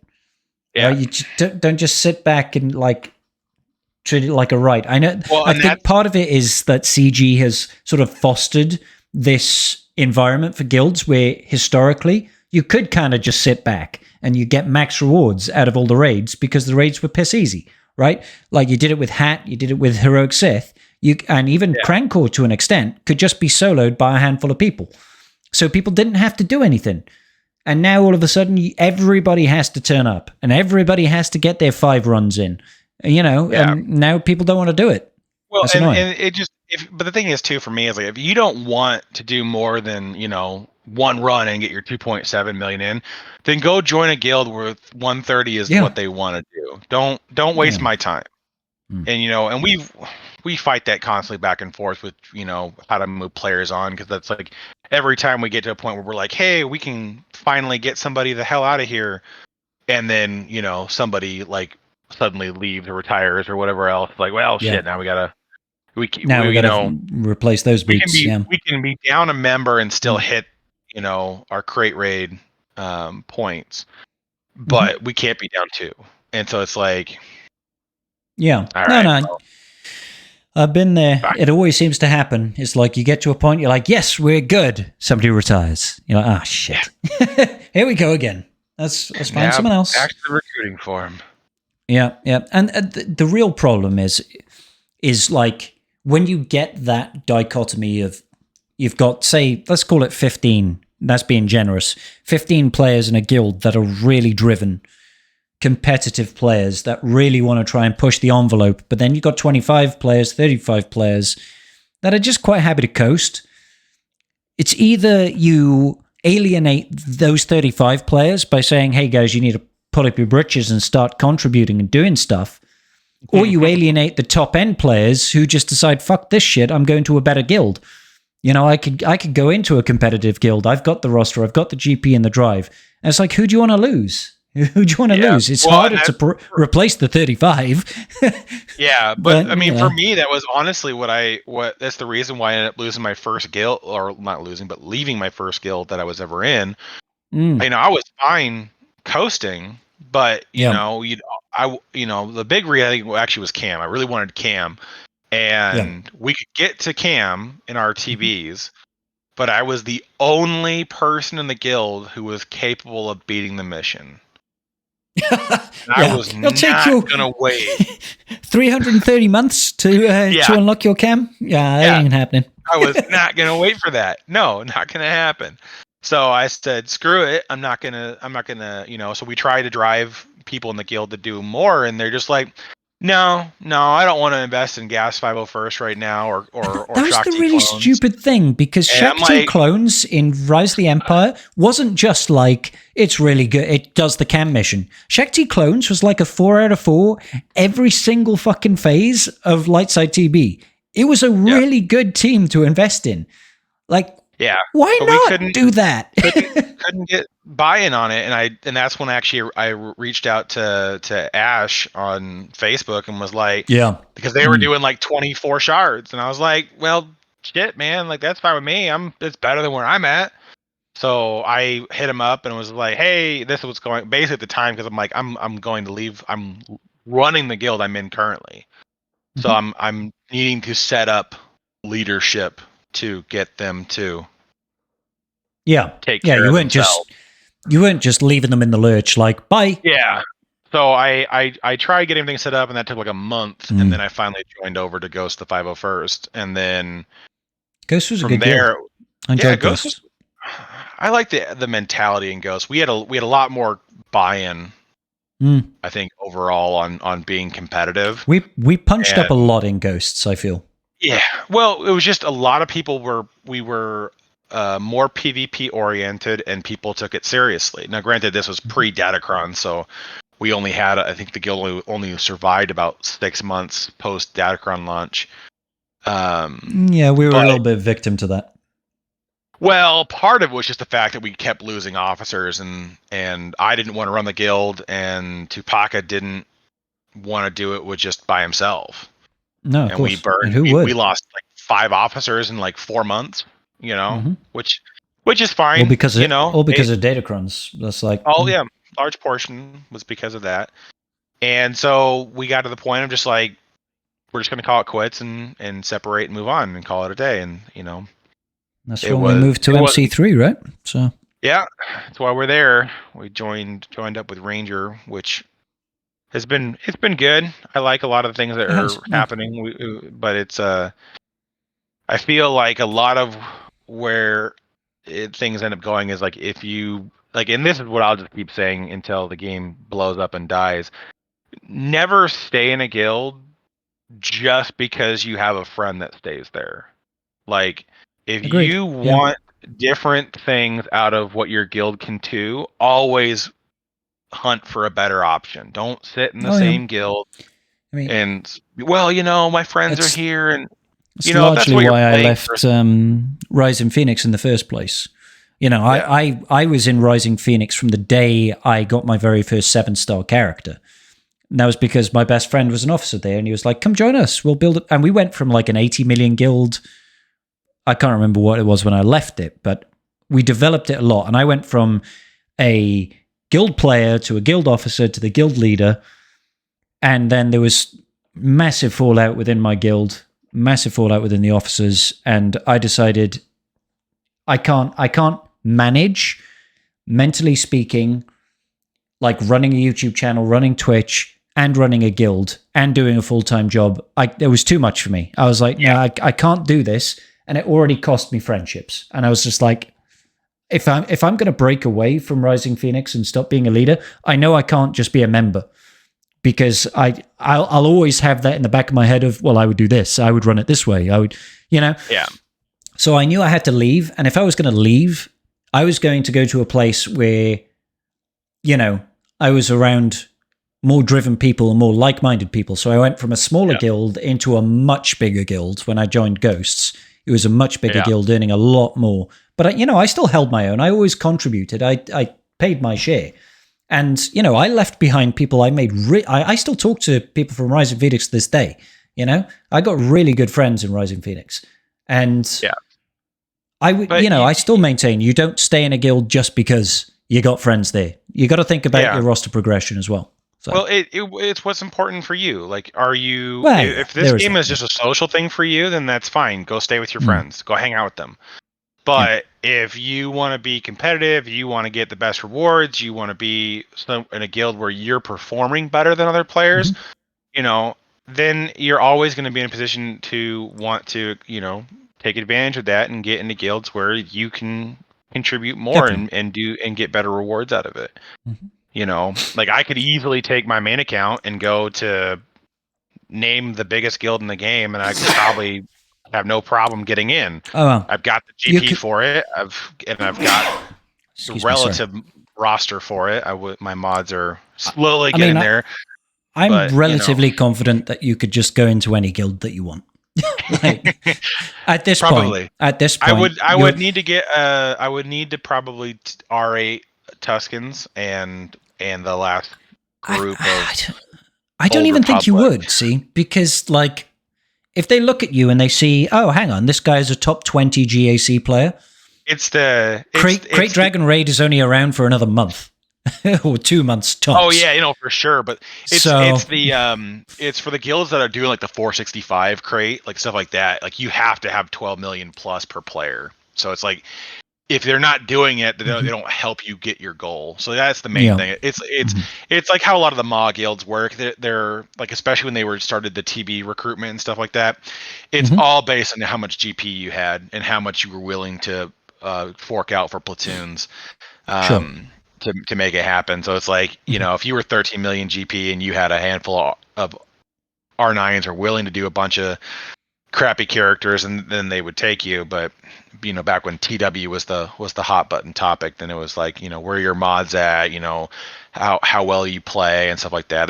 There's always a little bit more screening that comes into those bigger guilds than just, are you a big enough whale?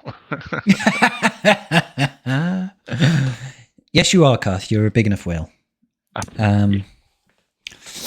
But yeah. And like I said, when this new raid comes out, it's a whole different kettle of fish, right? Like nobody's going to care about Tuscans, but you're probably already in good stead to perform well in the new Endor raid. Oh, the new one? Yeah. Well, I think I said a couple tribe talks ago, I've got every single character that they're using in the raid at R7. So, there you go. I don't have, but the thing is too, is I don't know what the best characters are going to be. So it's like, I don't know which ones to start, even looking for R8s. And it's just like, I don't even think there's any point until the raid comes out in investing. Let other people do that hard work and then figure it out afterwards.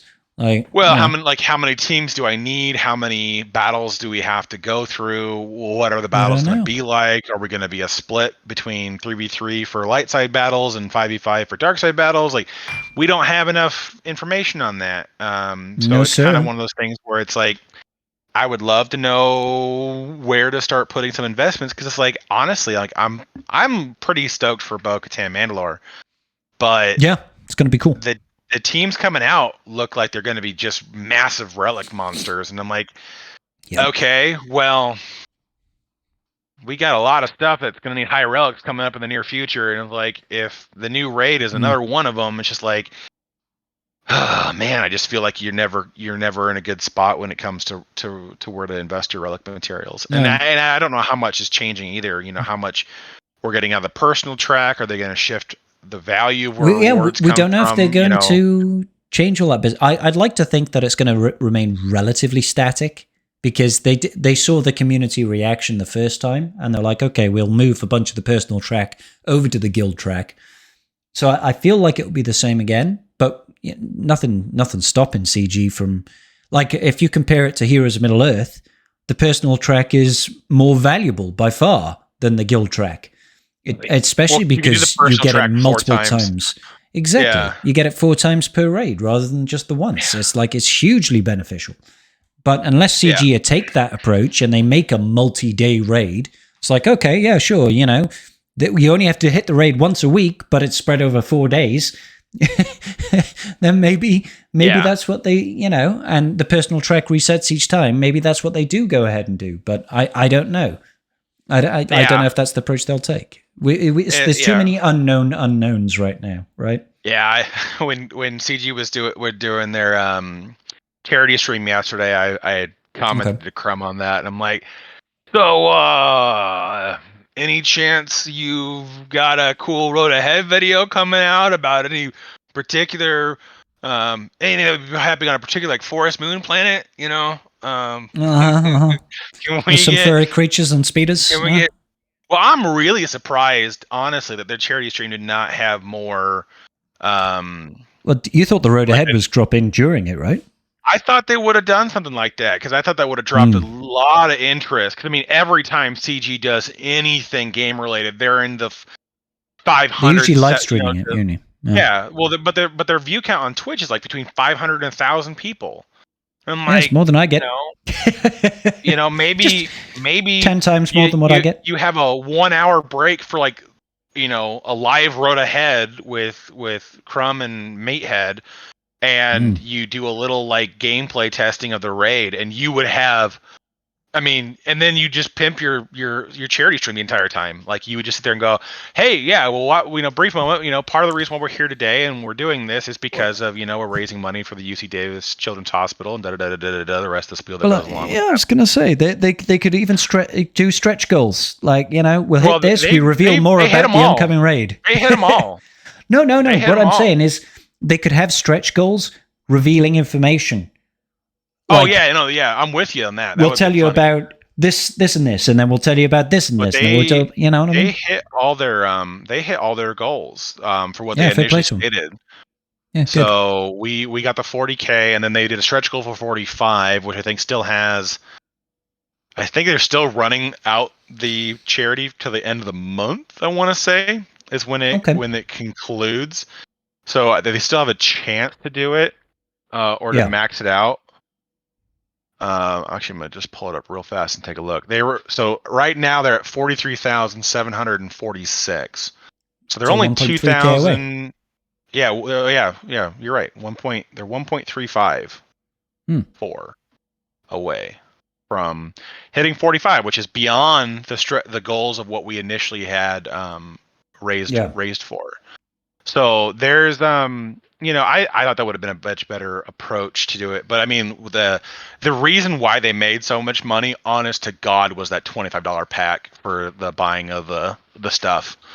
Like if that goes to show you how many people find value at that price point for what they were offering, I don't know why they don't do that more frequently. Well, they probably will. I'll see it in a couple of weeks. Speaking of, there's been data mines of additional Lightspeed bundles coming through. What are your thoughts on that? Yeah. I think they'll be for old Journey characters. So do I. They won't be for Jedi Knight Luke, Jedi BB. Well, they already did BB-8. But you look at what they brought up before is they targeted specifically Journey characters that go to GLs. Basically. Go to GLs, but they were Journey characters. So you could easily see something come out for maybe Palpatine or GMY or Thrawn. You know what I'm really 100% expecting. What they could do is they could do 5 Ewoks to Gear 12 for $5, and that would sell. Gets you C-3PO, right? And they don't even have to give you the relics. They could just do 5 Ewoks to Gear 12. And that helps you get C-3PO, which helps you get JKL. You know what I mean? It's something like that is huge value. That's what I'm thinking, though, is they're going to fast track Malik, Gas, and gotcha. Old Republic and Sith Empire. Absolutely, huge. I honestly think they're going to do something similar to that, which is I don't know how much, because getting Jedi Knight Luke bleeds so much into so many other GL farms that if you were able to get a Relic 5, Hoda, Wampa, Captain Han, Rolo, Lando, all of those characters that were required for the Jedi Knight Luke, CLS. I don't need to give it CLS because they'd probably do. They won't give you CLS 30. Because CLS needs other Journey characters, right? So he has his own Journey, so you have to unlock him from that first. Yeah. So they could do Empire characters to help you get R2, and then they could do other stuff to help you get Ewoks to get C-3PO, and But that's where I think they would come through. Is they did one for BB-8, they did JTR, they did the Radis. Those were the 3 Lightspeed bundles that came out on the last go around. And so Starkiller as well. They did Starkiller. They did one for Starkiller. You're right. I keep forgetting because it doesn't show. And he was more expensive. Yeah, he was a $50 or something, wasn't he? Compared to the 10 to 20 for the others. So it was the same collective price to pay, but you got way less with the Starkiller pack. Because if you needed everything for the Rey pack, it was still $50 to get everything unlocked. Right, I see. Okay, but it was, you got substantially more out of it. Value Town was much more in the Rey stuff than it was in the Starkiller stuff. But the Starkiller stuff is accelerated, but they're it's really good characters to have in any account at Relics. So like I'll be honest with you, Karth. If they dropped like a Beskar Armor Mando pack for $10, and you got like OG Mando, Queel, IG-11, Grief, and Cara Dune for $10, I'd buy that. And I've got all the others at Relic 5. I'd just do it for Cara Dune. I literally, I'd pay $10 to get an R5 Cara Dune. Like, yeah, and that's like, and fuck that, man. I'll take that. Honestly, that's where I think we're gonna get down. Is they're going to do like Padme, C-3PO. I wouldn't be surprised for CLS. Chewie, GMY. maybe? I don't know if I would see GMY, but GMY is a tough sell because you can get him with like Gear 8 characters. Phoenix would be a huge sell right now because so many people would be buying that because of Rex. Well, it depends if they add Rex to that packs, right? Well, no, just do the Thrawn event. Who cares if you add Rex to it or not? But if you get the rest of your Phoenix squad at R5 for $10, again, we go back. If Ezra's in that pack, I'm buying it just for Ezra. Yeah, like, exactly. I get it just for an R5 Ezra.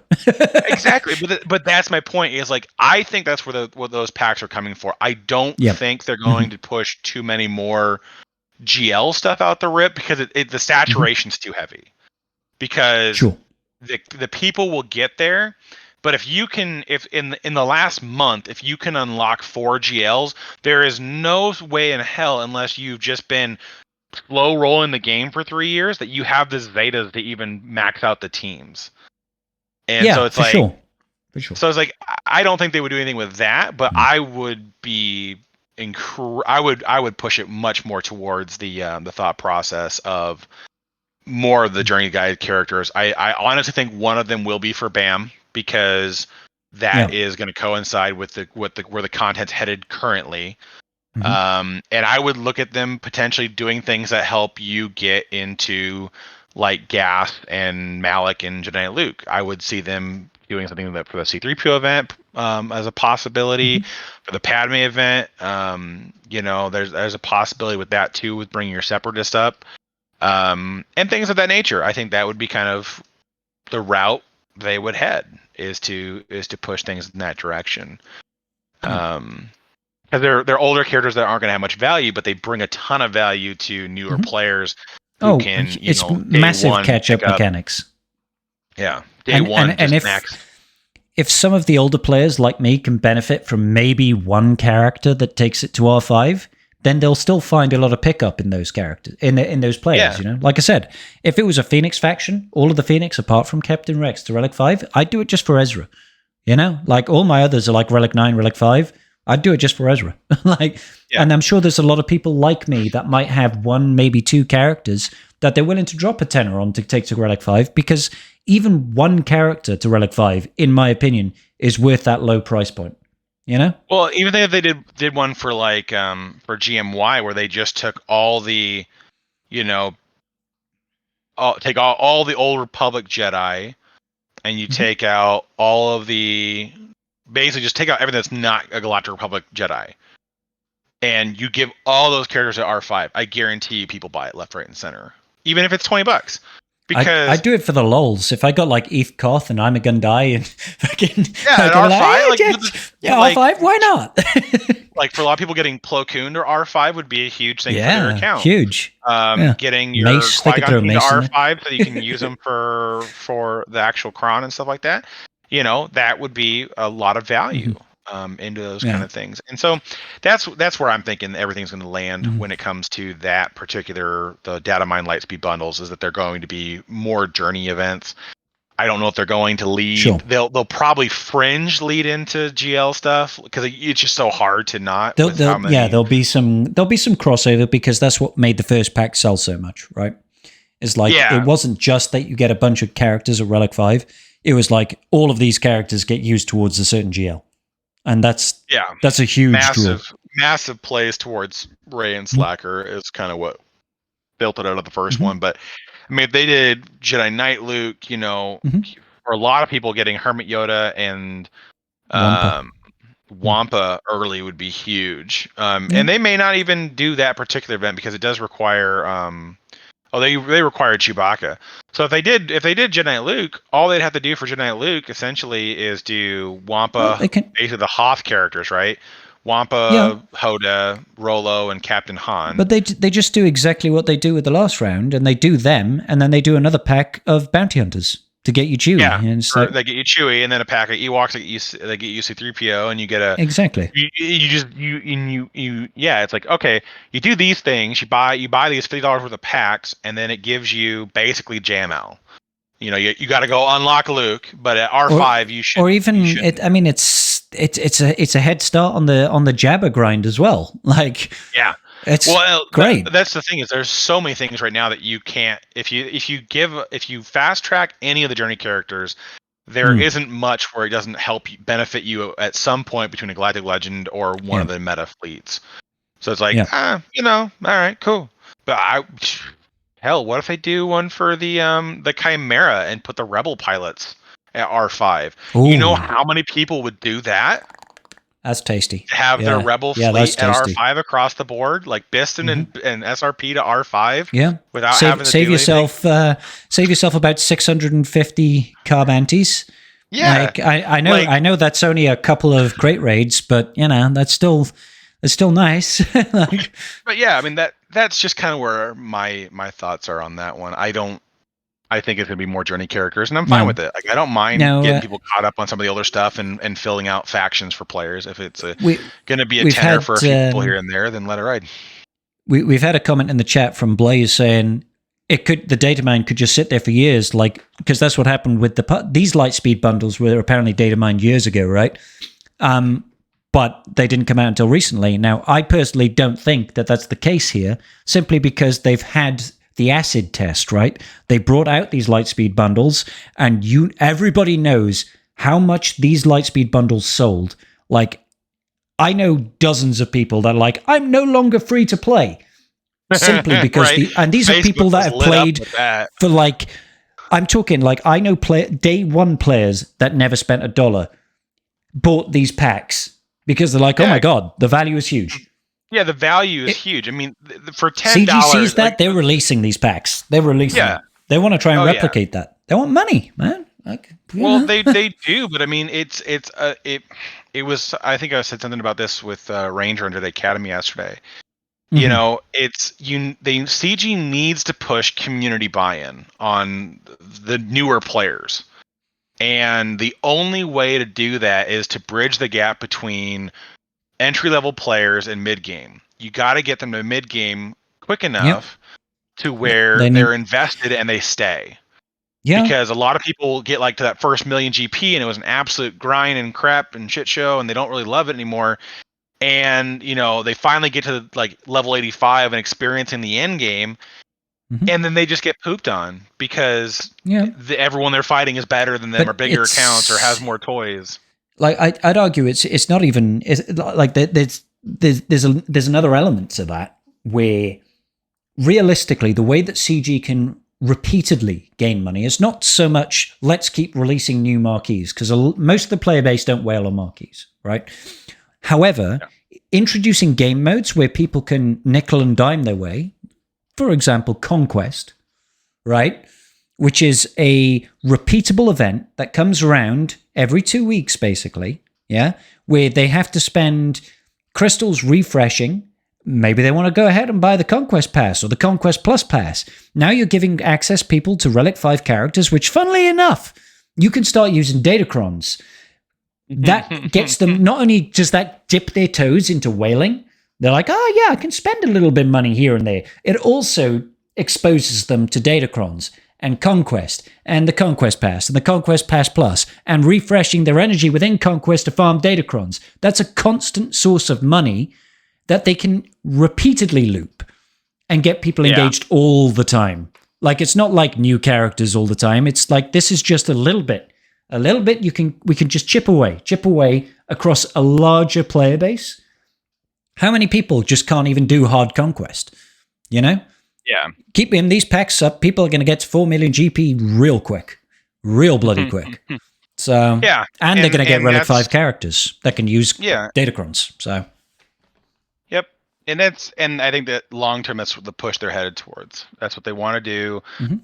They want to get buy-in. They want to get people invested, and then get them into the loop mechanics that then just keep nickel and diming you, every 2 weeks for a tenner or whatever else you want to throw at the game, and then you can make it work. But that's kind of where I think a lot of things are, and for the most part too, for me, like I have no problem if somebody wants, like if somebody in the next 2 months can spend $200 and get every journey character minus what's come out in the last year. So basically plays Jedi Knight Cal, right? Yeah, like, they get them unlocked, but and the requirements are all R5. Like, I don't care, because I'm still never going to face that person. It's not providing them enough of a benefit to ever impact where I've invested in the game. Well, I mean, ultimately they're going to be short on. Yeah, well, you've had the benefit of the investment for a long time, right? But also, they're not going to immediately have available to them the mods to mod these characters, the Zetas to Zeta these characters, the Omicrons to Omicron these characters.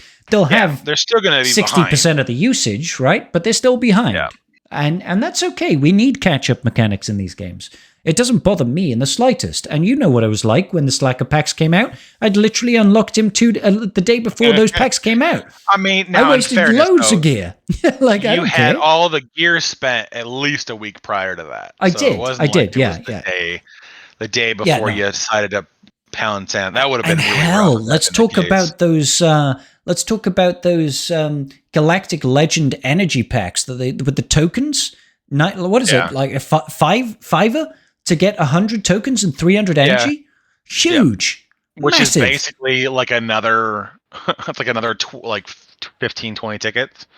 Exactly. So it's like basically it's 120, which is almost two alt battles.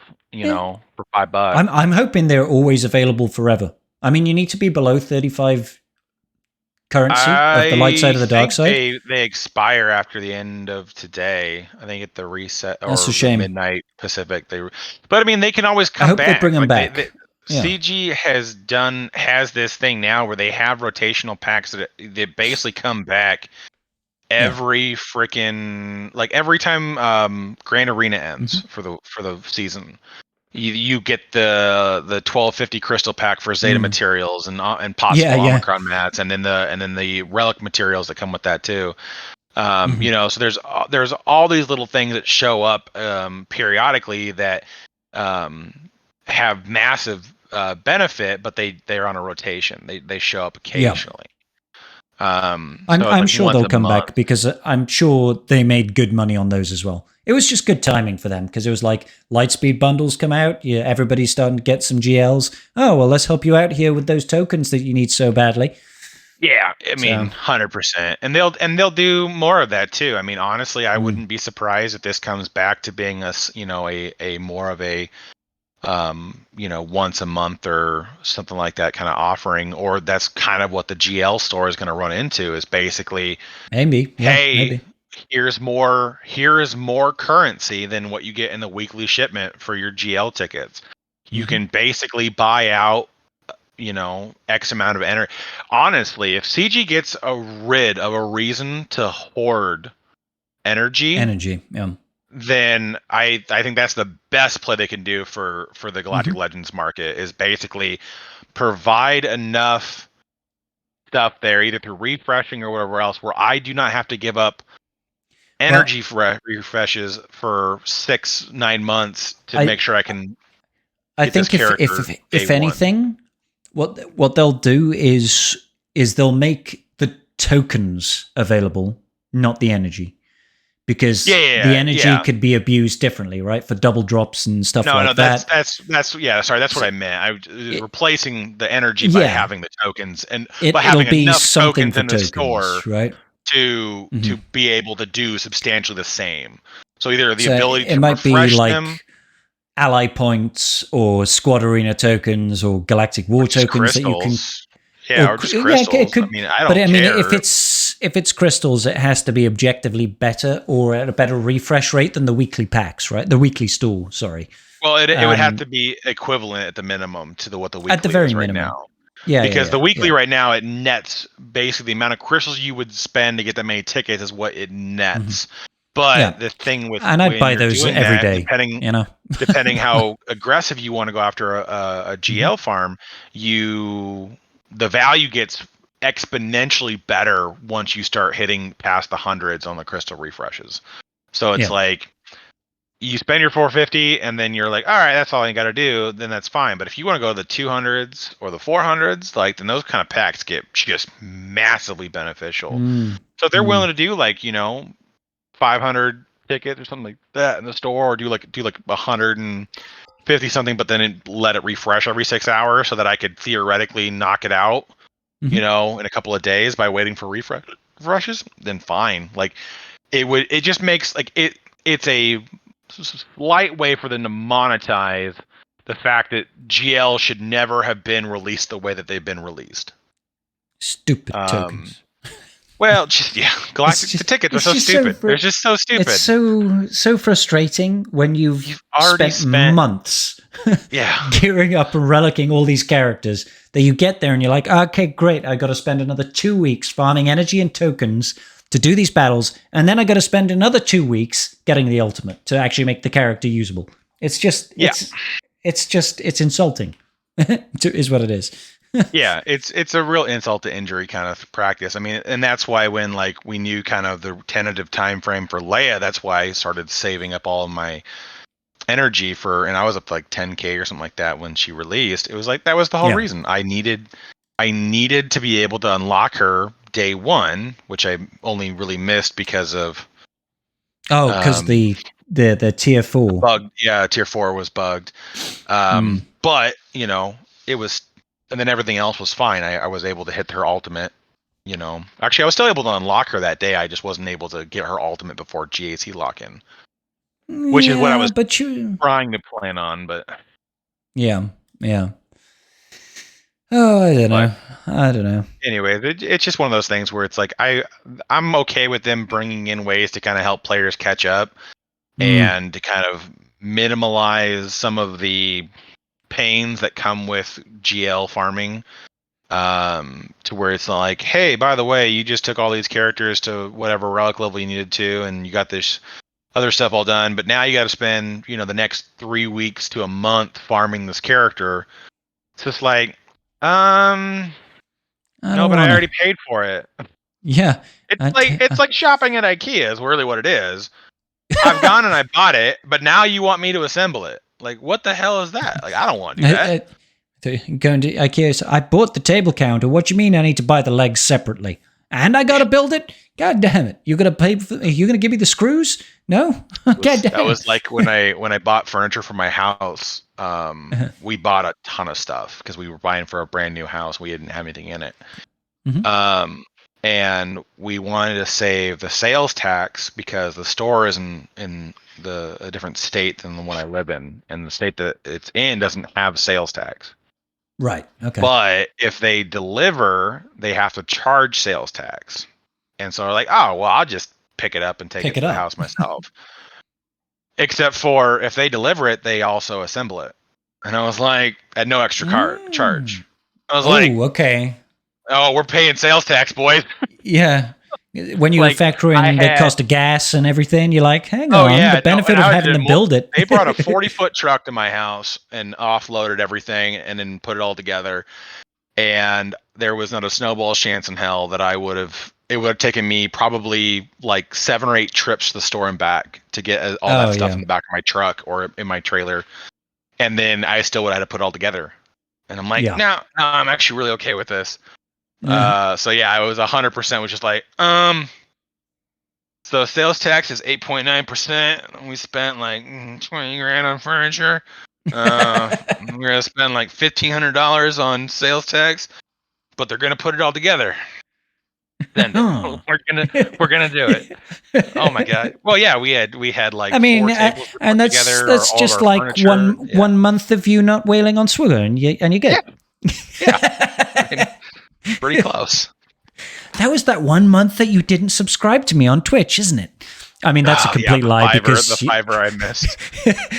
That's a complete lie because I don't think you've ever missed a month of subscription to me on Twitch. I mean, I don't think no, because I'm like in 23 months straight right now, so I think I don't think I missed one, but I think there have been ones where you where I didn't have it auto renew, and so I had to do it later manually. Oof, god damn. Well, I go through and get rid of a lot of them because Twitch likes to try to sneak you into auto renewing. Yeah, they do. On ones that you've been gifted and stuff like that, and I don't want to do that.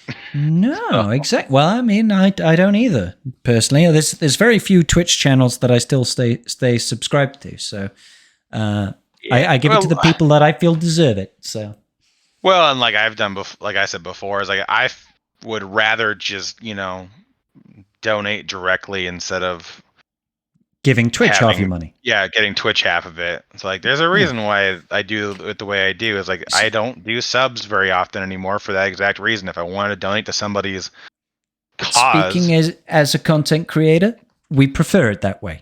Like we get twice as much. It's like it's a no-brainer. Twitch, don't ban me. Like I'm sorry, I know you need money, but I need money more. All right. Well, yeah, but they get like the thing is though is they make so much money from these everything streamers that have 10K viewers all the time. They're gonna make so much money just on ad revenue with them. Where it's like I don't understand why they nickel and dime every single content creator. It's just basically for uniformity, so they can't get into too much trouble. Well, but I mean, you see.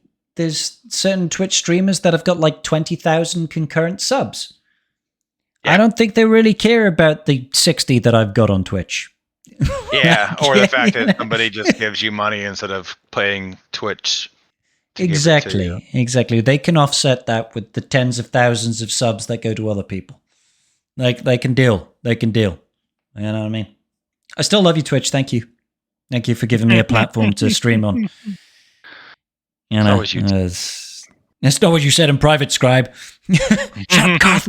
God damn it.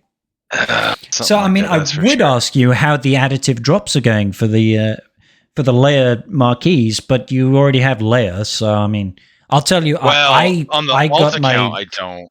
But oh, okay.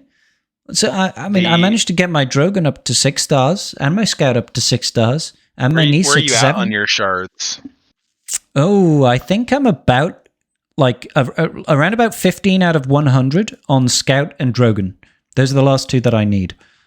13 for Drogon and 16 for Scout.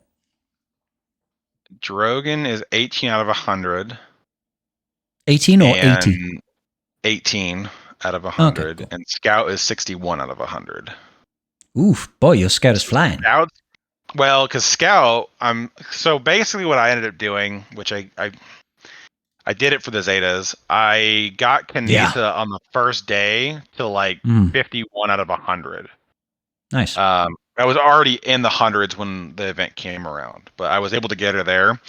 So in my head, it made more sense to buy the last 50 shards with the shipment crystals and then start farming Zeta mats because I need a ton of them because I have almost 5 currently on the alt account, and I have Cal's gonna eat 3, so that's back to 2, and Leia needs 6. And Leia's gonna 6, and then Drogon as well. Drogon needs Zeta too. He's already got them. I already slapped him. Oh, you got them. Okay, fine. So they're fine, but basically for Captain Drogon, I'm going to need not Captain Drogon, for Leia, I'm going to need another 4 Zetas, and so it's like I have to refute all the whaling tendencies that I typically have because it's like I can't. This is an alt account. Yeah, well, there's you that, don't need to. It doesn't even matter if I buy out the rest of the shards on the characters or not, or just farm them up with whatever's left, because I still need the Zetas, I still need the relic materials. And those are things that are really hard to whale on because CG only has 1 Zeta pack a month, and you get if you buy it twice, you get between 20 and I believe the max of 80. So it's like you can get between one Zeta or four Zeta. Yeah. It'll cost you $100, but you can Yeah, swing that. that's outside of my whaling appetite. I see $9.99 for 5 Relic 5s, and I'm like, that's my appetite for whaling. That's me. I mean, it's just one of those things where it's like, you know, it would be fine if I had the rest of the stuff to go with it. Like on my main account, it doesn't. Shards are never the problem. Well, actually, sorry, shards are the only problem. Gear and relic materials aren't, because it's so long of a lag between when I'm taking characters up and I have nothing else to really work on, that I always have the relic material available, that if I ever wanted to R9 a character day, or probably R7, because R8s and R9s are hard on my account, but I have a lot of them, so that's why.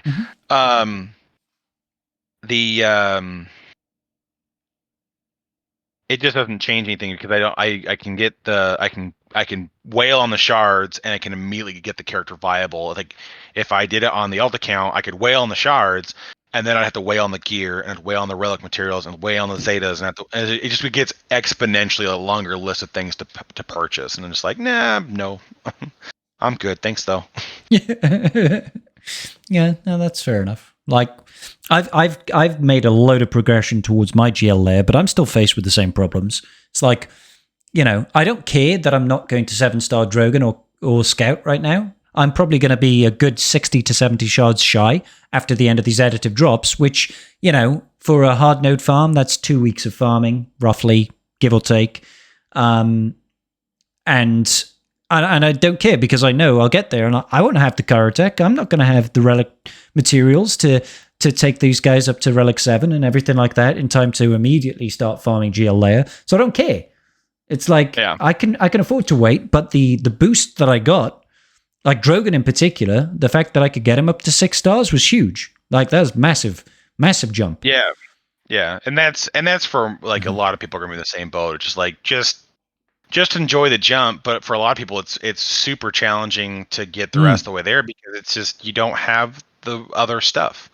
You don't have the gear, you don't have the relics, you don't have, you know, the Zeta materials, or, you know, some people are struggling with Omicrons still, or not Omicrons, Omega still, you know, and so they're just things that you early accounts certainly will be, especially with all these packs.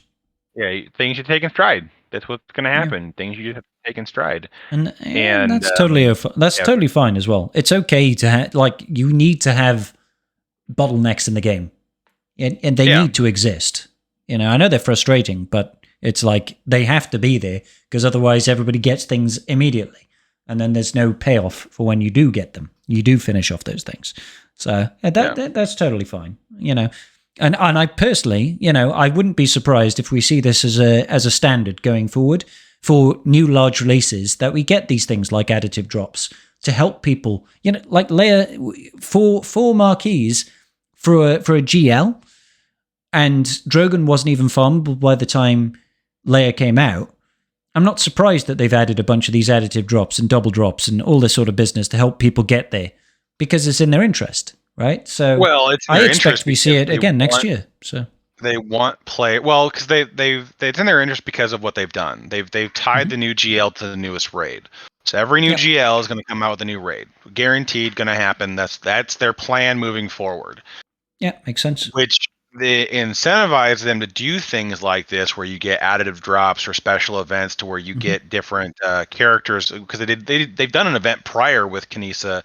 And Captain Rex. Yeah. It was great. So, it got me my 7-star Captain Rex. I love it. Well, and that's why these ones went on such crappy nodes, because only being able to hard node farm them was kind of poopy. But you could still pull out decent numbers, as long as you didn't have one node you want to farm a ton of. It was clever as far as I'm concerned, because they put Nisa on fleet, and a lot of people were farming Scout, so you could double dip a little bit there. You could get Scout shards and Nisa shards at the same time. That was great. And then throwing Scout on Cantina, it's like everybody always needs to be triple freshing at the very least on Cantina. Get extra Scout shards. Phenomenal. It was clever. You don't want to spend, like... Are they being crazy? Yeah, it's... It was a good idea, but it's in their interest to do it because they are going to get more buy-in for the raid, and that's what they want. They want people to be able to transition to their new raid. Leia is going to probably be one of the first teams everyone will have that will get that 2.7 or whatever the equivalent. equivalent is. Yeah, That's gonna get a lot of people to that initial 130 million box threshold or equivalent. Right out the rip, and that's what we're hoping for. We're just kind of like we're hoping for a somewhat easy transition. So if they want to make it easier to get there by bringing out events that make it beneficial for players who are not caught up yet or don't have those things yet, then I think that's completely fine. I see that you've had to give someone the banhammer. Thank you, Night Fox. Thank you, buddy. I was just checking in on that. I actually just messaged him, but my mods apparently are on fucking fire. This is why you guys are my mods. Love you guys. Appreciate you. They pay attention occasionally. They do. They don't that's just show up to shit talk scribe. That's all. I mean, they do that as well. Job that they have. Yes. That's not the only thing they do. They also occasionally take out the trash. I mean, so good job, mods. Donk. Thank you, Foxy. Love you, bro.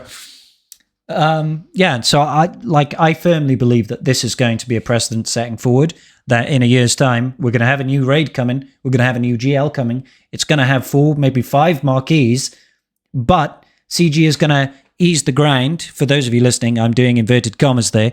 Ease the grind by introducing additive drops, bonus drops, this sort of business that means, hey, guys, you can spend a bunch of crystals and get a crap load of shards really, really quickly. Yeah, it is. It's cheaper than buying it in shipments, and that's the only sell they can make to you.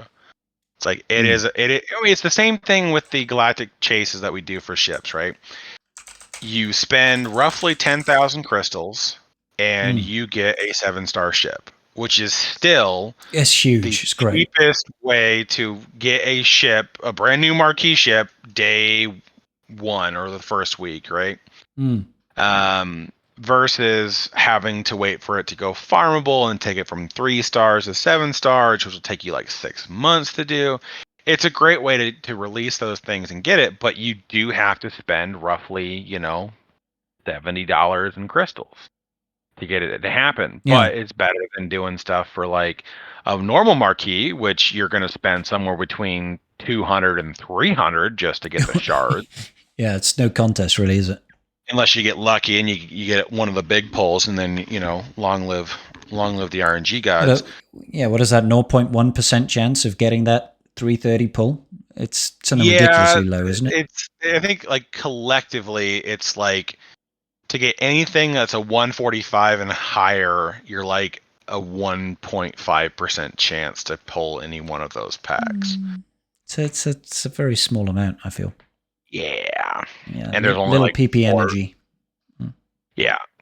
So it's like because it's like 5, 7, 12, then it goes to 25, 50, 145. See, I don't know any of these numbers because I never indulge in these packs. I'm just like, yep, not doing that. They start to do it by what it takes to unlock the character certain star levels as for your marquee packs. Sure. Yeah, I get it. Versus being so it's 5, 7, 10, 12, 15, 20, 25, 50, 80, but then so the last 4, which is 80, 145, 230 and 330, 80 is for a 3-star, 145 is for a 5-star, 230 is for a 6-star, and 330 is for a 7-star. Unlock, yeah. Mm-hmm. But it's like, I was way off. Oh, so for the 145 and above, so there's only those are 3 options. It is a 0.22% chance to get. Oh my god, that's so low.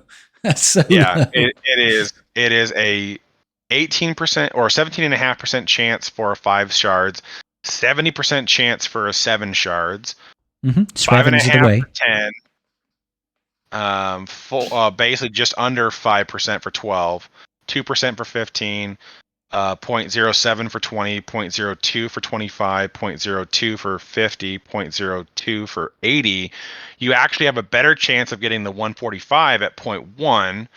230 is 0.02, and 330 is actually 0.1. You actually have a better chance of getting a 330 the than a 145 or the 330 than you do 1, 2, 3, 4, 5 other options in the game. That's crazy, which isn't is it? still funny. But yeah, the packs are heavily leaned into the 7. Yeah. So you're basically getting a Sweven. Yeah, you're getting Swevens. Yeah, you might get lucky. Like when I was doing the ones for when Starkiller came out, I got really lucky with Mara Jade, and I picked her up for like $180. Okay. As opposed to like 250, 300. Yeah, 250, 300. So it's like I got really good on her drop rate, but it's one of those things where it's like for characters to be worth whaling like day one on, like if I wanted to take Paz to Relic 9 today to be a Mandalorian tank, he would need to do a lot more than he does currently. But with how they changed ISC to be full dark side Mandos, then there's no point. Like he would be great with Maul, but it doesn't move the needle for where the team sits currently. You're better off with ISC Gar and letting them. I still need to invest in my ISC, man. Like it looks like he's here to stay, so mine's still sitting like gear 9. I need to get him to Relic 7. Yeah, all they wanted to fix was him beating Leia. That's all they wanted to fix. Because it still beats JMK. Yeah. It still beats JMK, so. Yeah, indeed. All right, Koth, we've been going for 2.5 hours now. Is there anything else you want to talk about before we wrap it up? Always practice safe podcasting. Safe podcasting. I don't know how to do that. I don't know. I don't know. No, I don't have much else. I lost. Yeah, so once again, guys, unfortunately, we didn't have Wolfie today. He had better things to do than chill out with the tribe. That's not true. He was just hanging out with the battalion. We will forgive him. But I want to thank you all at home for listening to this podcast. It will be live shortly. Kath, once again, my wonderful co-host, thank you so much for joining me. And we'll be live again next Sunday, I guess. Come join us on Twitch, guys. If not, just listen to us on iTunes, podcasts, Spotify, hosting websites, and all that good business. Peace out, guys, and big love.